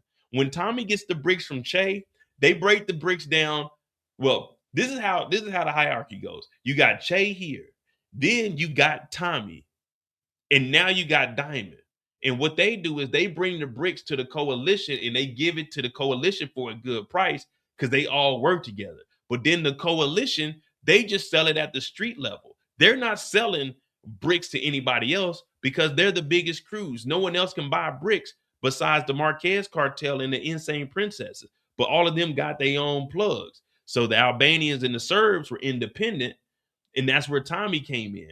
But that deal is through Tommy. That deal isn't someone in the coalition selling it to him. That's an independent deal that Tommy has going on, similar to what Jenard and them are trying to do when it comes to that fentanyl and using the Yardie territory. But they're voting on it now, and what they're going to do is play fair. Instead of them getting the bricks and then selling it to the coalition for the coalition to break it down, the coalition is voting whatever bricks they buy, they're going to buy it in wholesale and divide it up amongst the coalition. See, Tommy isn't getting it from Che and then giving it to the whole coalition evenly. Tommy's getting it from Che and then selling it to the coalition. So Tommy is really skimming off the top. But what they're doing with the fentanyl is they are voting on it. So when they go buy from, let's say they go to Wu and they buy 10 bricks. So amongst the coalition, let's just say it's 10 groups in there. Everybody's going to get one brick of fentanyl, which you can step on and make 3 or 4. But Tommy's not doing that. Tommy's doing some sightsee shit and he's doing his own thing. He's getting the bricks from Che and he's giving bricks and shit to goddamn the Serbs, to the motherfucking Albanians. And then whatever's left, he gives to the coalition to buy. You see what I'm saying? Tommy's actually fucking the coalition over. Yeah, like if you really start breaking it down, Tommy's fucking the coalition over. The coalition isn't even. The coalition is just a peace treaty amongst motherfuckers that work up under Tommy. Because Tommy's getting it from Che, and then he's breaking it down to whatever he's going to move to these people, and then he's taking some of that cut and he's going to the Serbs and Albanians to sell on his own. You see what I'm saying? So it's the coalition, the independents, and then the cartel groups. Tommy ain't he it's business, but I don't know. It just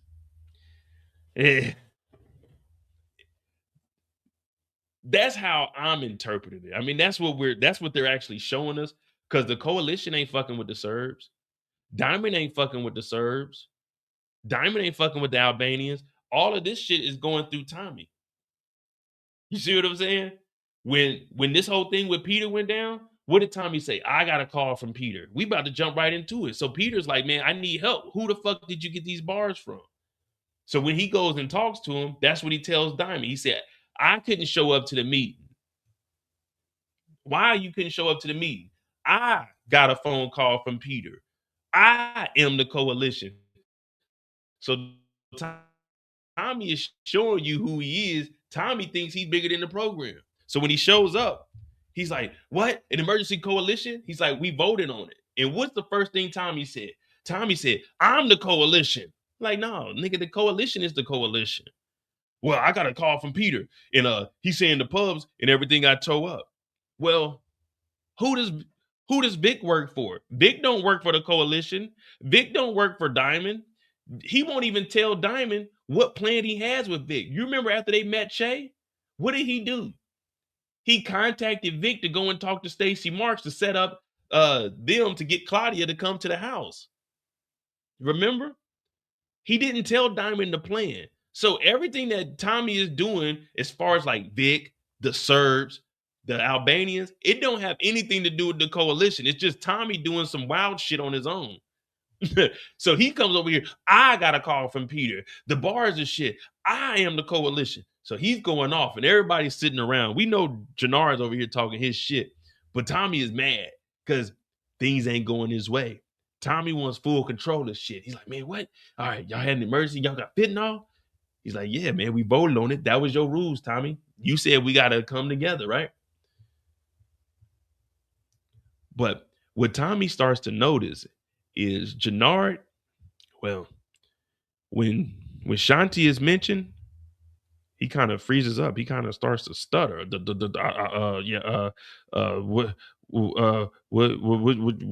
What you mean the Fenty? She don't like the Fenty? Yeah. So Tommy, he's observant and he sees what's going on here.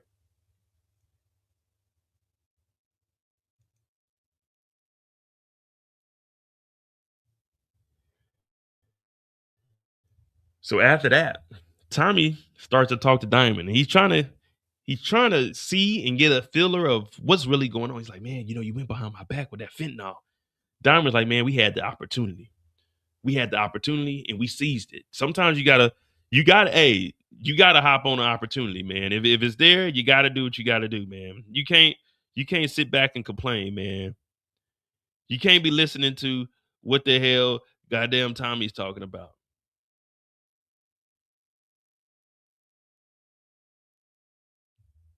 Yeah, well, it is what it is.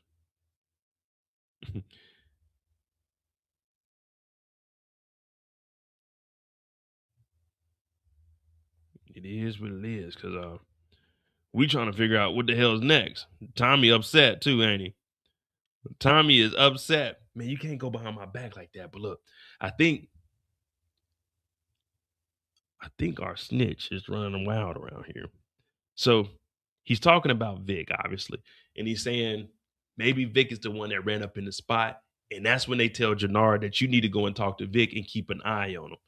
Now, Jenard, he takes his shots, and eventually we're going to see these two clash. But as of right now, it's just taking shots. It's just like, just if you remember, does anybody remember My Brother and Me? Alfie, can you teach me how to dance? How I forgot the little brother's name was, how him and Goo used to go at it all the time. Goo, punch, come on, come on. So they tell Jenard to go and watch old boy, Vic.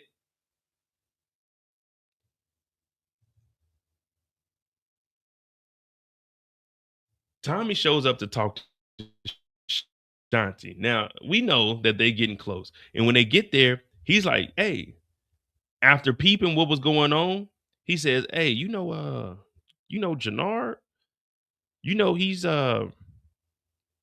He's selling that fentanyl, right? She's like, what? He's like, yeah, that fentanyl. He's selling that fentanyl. She's like, hell no, I ain't know that. I ain't know that. So she starts flipping out. So Tommy is using Jenard's weakness for his advantage. So Tommy is the one that's putting it in her ear that Jenard is moving that fentanyl. But once he says this, he knew that this was going to trigger her in some form or fashion because he's seen how Jenard was reacting when her name was brought up. Well, now he finds out that Jenard was on that shit. Now, we always know that Jenard was sweating and shit. We like, damn, look at this nigga Jenard. Once a junkie, always a junkie. But now Tommy knows that Jenard is a junkie. Now, where this can lead us, it can lead us down a lot of paths. So Tommy, he's starting to map things out. And this is where the plan comes into play. Now, we know that Jenard had his little incident. Well, Tommy, me and Kendall were watching this live together, and we were piecing it together in real time what was going on. After Tommy finds out that Jenard was a user, he starts to put a plan in play. So when he shows back up, he needs to go and talk to Stacy first. But he's thinking in the back of his head, I'm going to get this nigga Jenard one way or another. So when he pulls up on Stacy, When he pulls up on Stacy, she's out drinking. She's stressed. But guess what? This guy, our hero, Tommy don't give a fuck if you stress. Tommy don't give a fuck if you're blessed. Tommy don't give a fuck if you're undressed. Tommy don't give a fuck. Unless you're useless, then Tommy, you gotta get rid of you. But he tells Stacy straight up, listen, all my cases I'm bringing directly to you. Anything I have, a parking ticket, I'm bringing it to you. A hangnail, I'm bringing it to you. A body, I'm bringing it to you. A robbery, I'm bringing it to you. Now, Stacy Marks, she's definitely not trying to do this.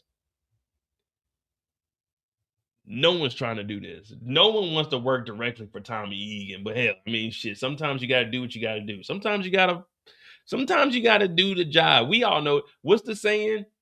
You got to play the role. You got to play the game. When you go to work, you might not be smiling in everybody's face.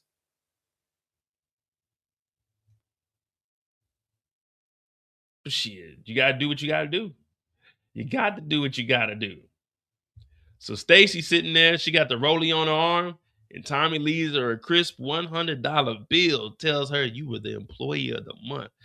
I wish I was the employee of the month. I used to be the employee of the month. I used to be the employee of the week a lot. Back in my younger days, oh man, I used to tear shit up, man. So now Stacy Marks, she's pissed because she got to do everything. Now, back to Tommy putting that plan together.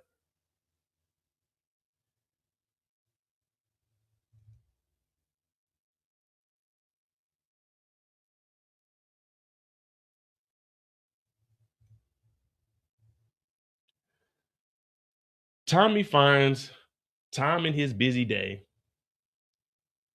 to go back home. Now,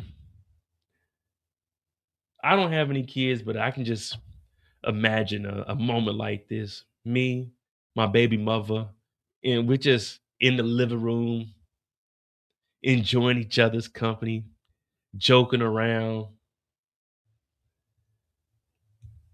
looking at our little baby picture. Oh, look, it's a head. It's another head. It's triplets. Coming up with baby names. You know, even when you're in the dope game, you can always take a step away from the game and just come to a realization that life is bigger than ounces and bricks, quarters and halves. Life is about living. Life is about giving more life. These two lovebirds are in here, even though Tommy has a busy schedule, even though Tommy was just bribing the potential mayor of Chicago, he still has time to come home and talk to his baby mother. And this is just beautiful. This is just beautiful. They're going to name the baby Jamie Patrick Egan Garcia. Well, nothing really comes out of this. This is really a pointless scene, but he went home and did that. Now,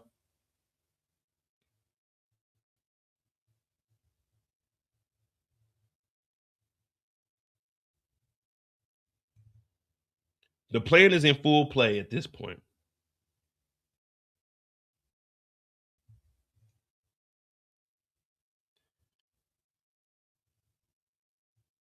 The play is in full play. Oh, man, I'm yawning and stuff. Come on, Mo, wake up, man. We got to finish the story. Hit that like button, hit that subscribe button. Tommy has a plan. He goes and talks to Jenard, but what he's doing is dropping off drugs. Now, he talked to our girl Shanti, and Shanti said, yeah, that nigga Jenard be on that shit. That's Mizak. So what Tommy do is give him drugs and tells him that you need to go drop this off to Shanti. Now, this was not a part of the play. This is not a part of the day because remember, Shanti and Tommy had met up this morning. And when they met up this morning, they were counting the dough and they were separating the bricks. So they could have handled that then. But what Tommy is doing is making this enticing. He left the bag open a little bit just so Jenard could potentially look in there and that itch get the, you know what I'm saying? That itch get the itching. But he tells Jenard, you need to go drop this dope off. And we know what happens with Jenard from there. Jenard has his little incident because Tommy was the one that set it up. Tommy sent old girl and the dope to go and play in this man's face.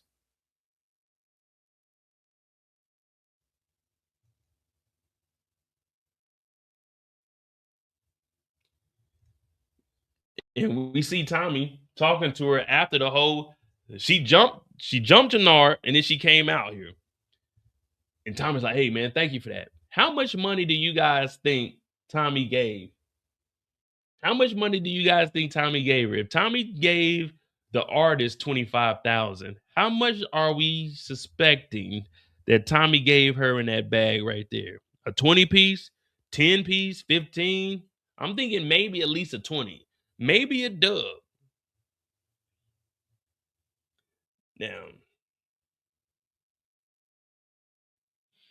this is Tommy's story. I want to make this crystal clear. This is Tommy's story.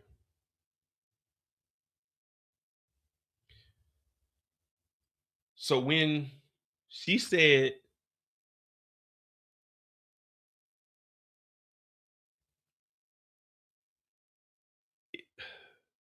is there anything I could do for you? This is Tommy's story.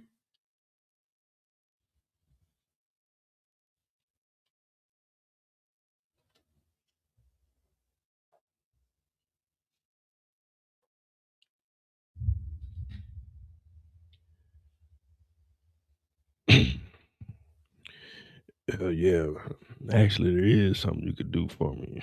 I mean, I got probably about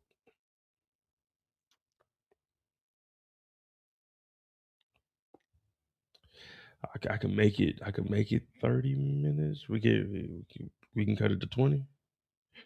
Yeah, if I could just borrow you for. Yeah, we could do like 14. We could do 14 minutes. You got 14 minutes of free time.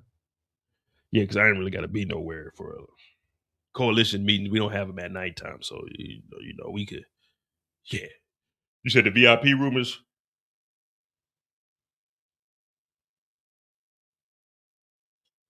You said the VIP room is that way.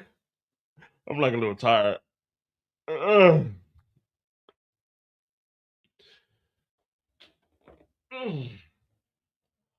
oh yeah.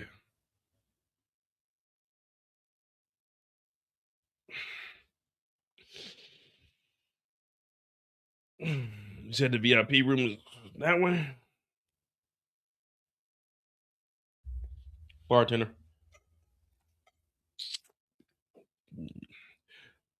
Make it 12 minutes. You good for 12? Yeah, I just want to talk. I just hold on. Yeah, I just want to talk to you for a second. Yeah. No. So you said in the VIP room when we go back there, I did just give you 2,000. So out that 2,000, let's just what I'm saying. I just put like extra 200 on top of that. You cool with that or? Oh, come on. You trying to bust my balls here, man. Look, all right, this is what we can do. You got that 2,000. I give you 500 on top of that, and then we just go back there and talk. No. Can't nobody hear us. Like, I got the camera covered up, so they ain't gonna know. And I definitely don't want this to get back to my baby mama. No. Yeah, we okay, cool. So we'll do 500 on top of that. And that'll cover the VIP too. Okay. So well, I'm looking at the clock because I did say 14 at first, then 12. So we're probably down to like 8 now. So what if I come back tomorrow?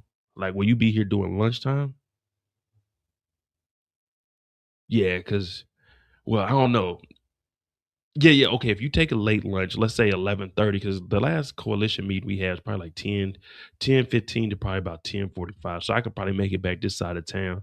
So what we'll do, instead of the whole 500, I'll do 200 now, and then we can do the other installment of 300 after, like tomorrow when I get here. No. Yeah. It's all good. My baby mama won't even know. She's at the house half the time. She ain't got no job. I think they fired her. I'm not for sure, but yeah. No. We're good.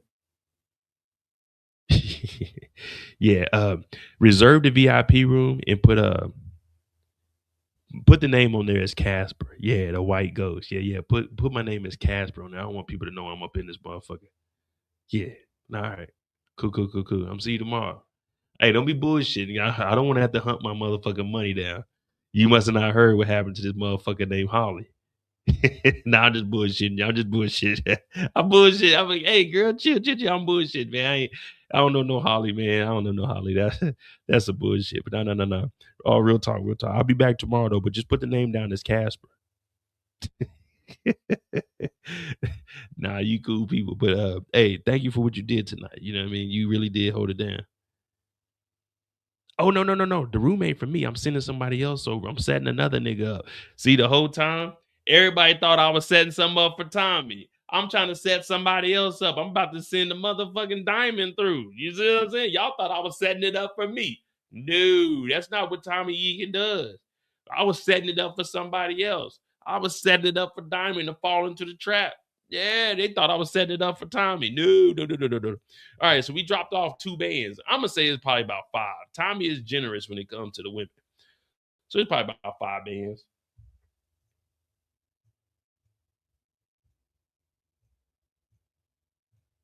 But Tommy set it up. So Tommy had the girl go over there because he wasn't able to turn down. He wasn't able to turn down the drugs, and he definitely wasn't able to turn down a woman. And that's what opened up Shanti to realize that Diamond ain't shit, and he got them to separate. You know what I mean? Divide and conquer.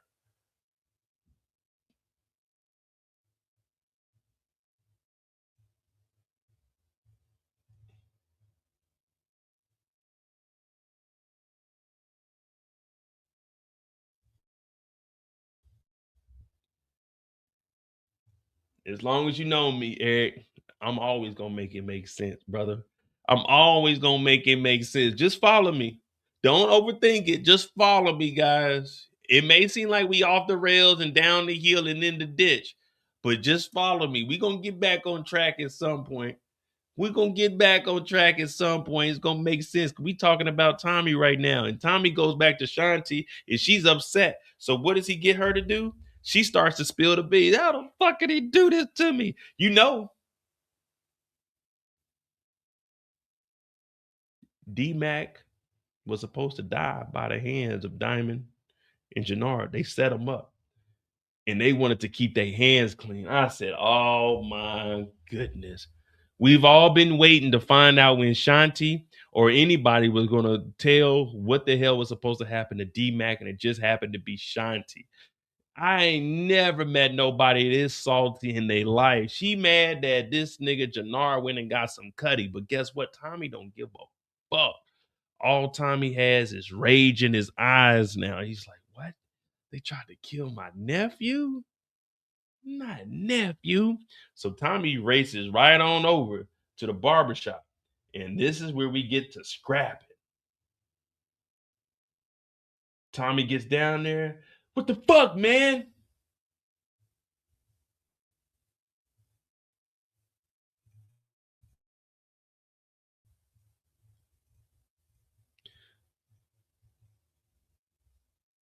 What up, Joshua? Thank you for that $4.99. Do I think Tommy and Diamond squash the beef and get back on the same page? So that's what I've been thinking. I definitely think that they'll eventually get to that point where Diamond is going to realize that Jenard is playing him.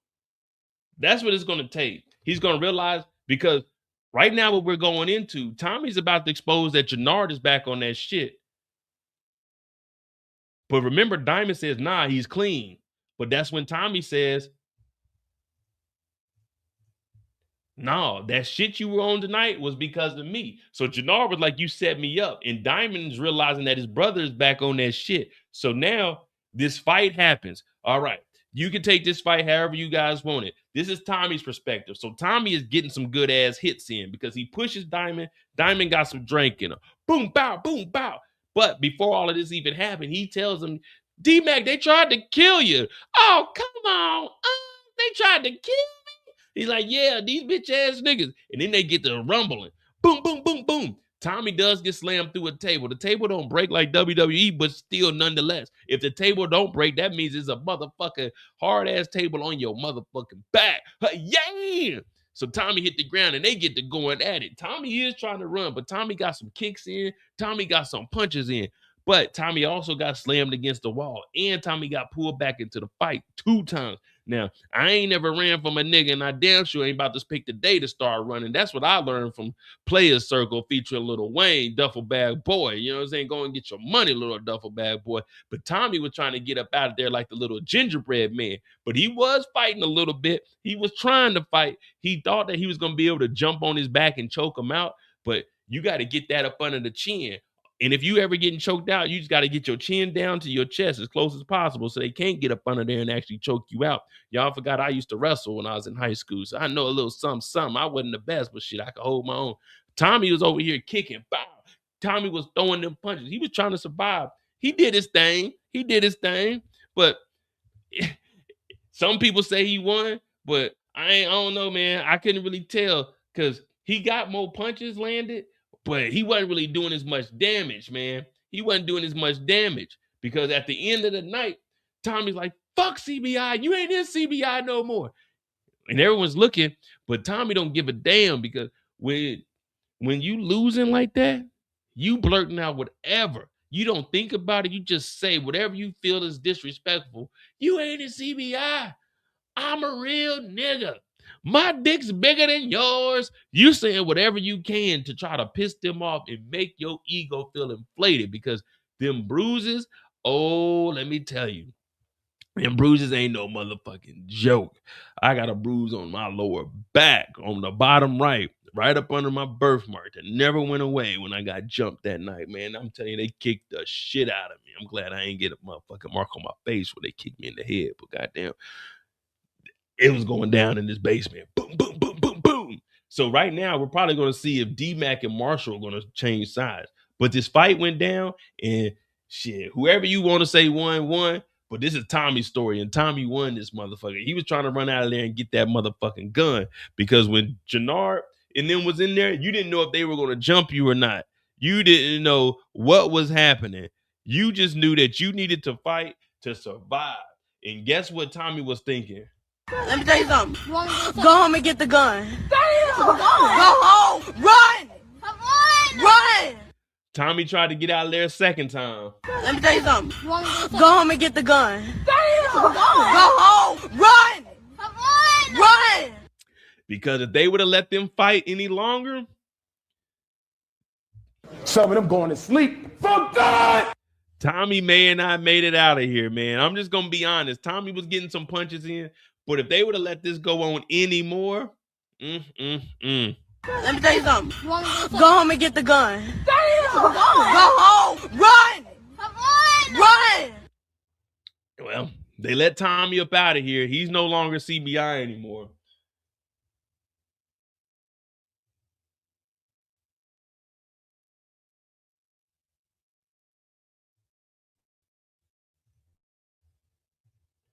But to answer your question, Joshua, I do believe that they'll get back on the same page once he realized that Jenard was the one that's playing everybody. Well, Tommy, he limps his way up out of there, and he meets up with Stacy Marks. Now, remember, Stacy Marks is an assistant U.S. attorney of the Chicago district. She has a gun on her lower thigh. Now, remember, she's a lawyer. She's not an officer. She can't arrest nobody. She's not authorized to walk around with a gun. And she decides to meet up with Tommy Egan by herself. Now, Tommy had just got his ass whooped on. He's over here limping. And when he gets here, she's talking mad shit. But this is Tommy's story. So I'm going to tell you exactly. This is a true story. This is exactly what Tommy Egan heard. So Tommy is out here with Stacy. And they sitting there and they have a standoff.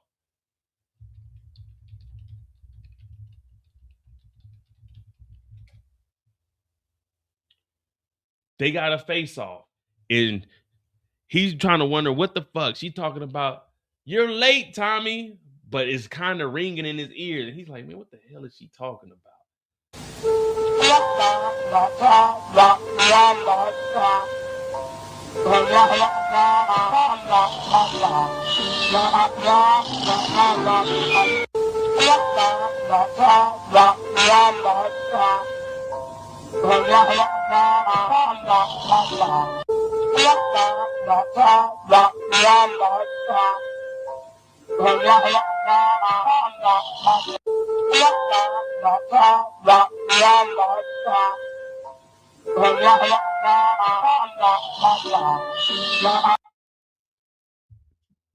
Tommy didn't understand a motherfucking word she was saying until, you're under arrest.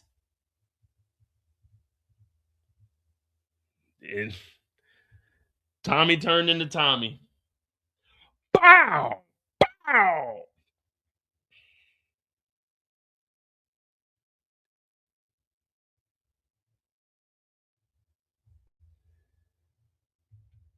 Look, she had the gun all the way down here. She couldn't even reach the gun. She was fumbling to get. Why do you have the gun holster that is above the fucking knee? Who do you think you are? Why do you have the gun down by your knee up under the jacket? Why wasn't that thing on the hip? Why did you come with a fucking voice recorder and not a gun in your hand? This is Tommy fucking Egan. Tommy fucking Egan. Tommy fucking Egan. She couldn't even get, she said, you're under arrest, Tommy.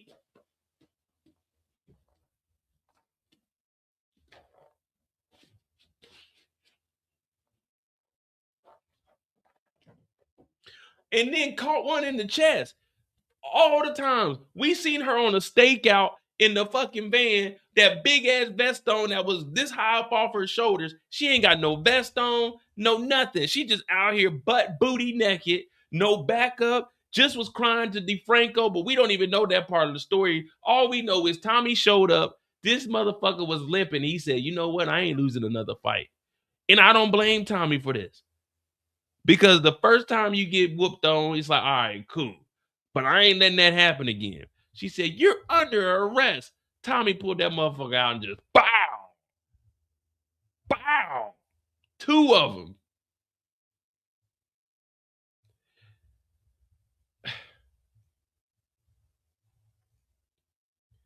Shout out to Kobe 504 boys. You know, we the 504 boys, huh? What? We the 504 boys. Thank you for that $1.99, Kobe. Stacy was super goofy. I was watching this, and as soon as Tommy shot her, me and Kendall were watching. I'm like, that was stupid. That was the dumbest way to die. You remember they used to have 1,000 ways to die that came on like Comedy Central or something. This is one of those ways. You showed up talking about you could release the tape, Tommy. I don't even care. And then you get popped. Halt. Who goes there? You're under arrest, mister. What was you going to do? Pull the gun out? You was going to strong arm Tommy? You was going to have the gun out, turn Tommy around with the gun and arrest him with one hand? What was you going to do by yourself out there? You thought Tommy was just going to turn around? Oh, shit, you got me, copper. When this nigga's been dead for 4 seasons, this nigga's been dead since 2019. You think he's about to just turn around and give up after he done killed Claudia, after he done pulled up on you and gave you that money, after he's been beefing with Miguel and the Marquez cartel? You think Tommy's just about to, oh, fuck, you know what? You got me. You know, it was a good game of cat and mouse, but you finally caught me.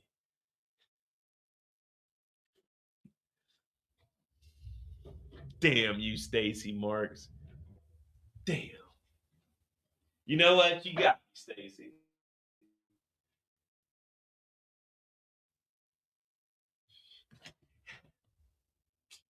You stupid motherfucker. You got me. I knew this day would come, Stacy. I knew this day would. I knew you was gonna get me. I was just telling myself the other day, this bitch Stacy gonna get me one of these days, man. This motherfucker gonna get me, man. Alright, you got me. That's a good one. That's a good one. I still got 3 more episodes, but you got me early. You got me early. I ain't got no gun on me. You got me. You got me, Stacy. You got me. You got me. Yeah, you got me. Yeah, I'm not resisting. You got me. You got me. Yeah, you got me.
What did she think? Tommy was just gonna turn around, get on the ground, assume the position, and she just arrest this nigga? You just gonna take Tommy into jail. That's what you just came out here. You thought Tommy was about to just turn around, get on the ground, place his arms behind his back. You was gonna take this nigga to jail. And you was gonna get on the news and say, yeah, I took $1.5 million from Tommy Egan. I let Claudia Flynn die, and you was gonna run for mayor. That's what you thought. You thought you were just gonna go out there on the ground, Tommy. I'm taking you in. And you're just gonna be the mayor next week. There's no way Stacey Marks thought that this was gonna work.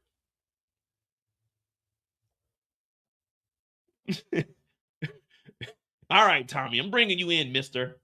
Man, Tommy don't give a fuck about that. Hit that like button, hit that subscribe button. That's Tommy's story. He done took Stacey Marks out the motherfucking game, man. He done took Stacey Marks out the game.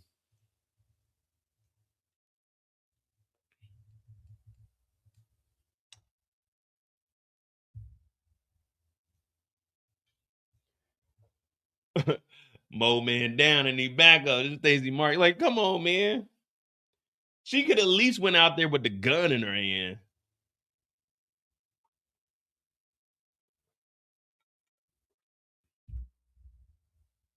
I don't know what she wanted. I think she wanted to die to save her rep. Man, fuck that.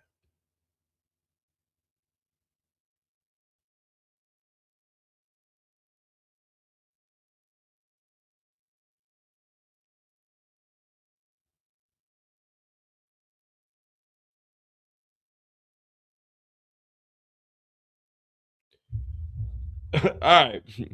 All right. So we got Stacy's story, Miguel. We do got Jenard and not Jenard, fucking I mean want to say Jenard, but fucking JP and D Mac. But let's see, which is more important?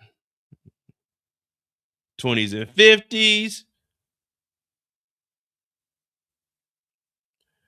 We can run through Stacy's. Yeah, we can knock all of them out. They're probably on like 10 minutes anyway. So yeah, we'll do Stacy, Miguel, and then we'll do JP and D Mac. Like father, like son. Either you get down or lay down. Well, it looked like Stacey Marks was laying down. it looked like Stacey Marks was laying down. Stacey Marks didn't have an opportunity to either get down or lay down. Stacey Marks just laid down.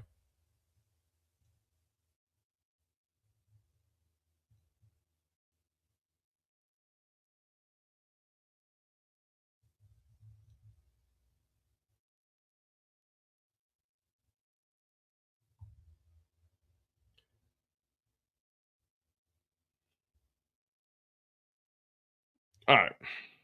We got Stacey Marks. Knock that out.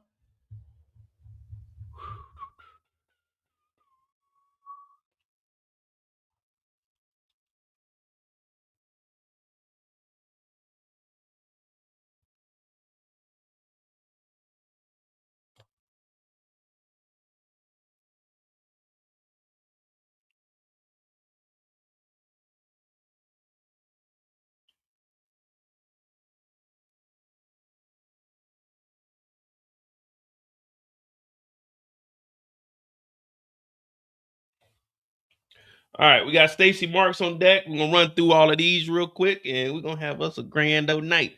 We had 3.5 hours. All right, we right on time. Some of them going to sleep. For God! The FBI. Yeah, all right, Stacy Marks, on your feet. You are under arrest for corruption, for taking money, bribes, and for all the other bullshit that falls up under the U.S. District. We don't know what else, but you're up under arrest. Stacy Marks is like, what? This is bullshit. I ain't even do nothing. I was gonna get the money back. This is bullshit. You can't bring me down. I'm a black woman. You can't do this to me. Bill is like, Stacy, you're going to hell. Going to hell? You mean jail? No, you're going to hell for all the sins you have committed in the city of Chicago. Stacy Marks for mayor. You won't be running for damn mayor.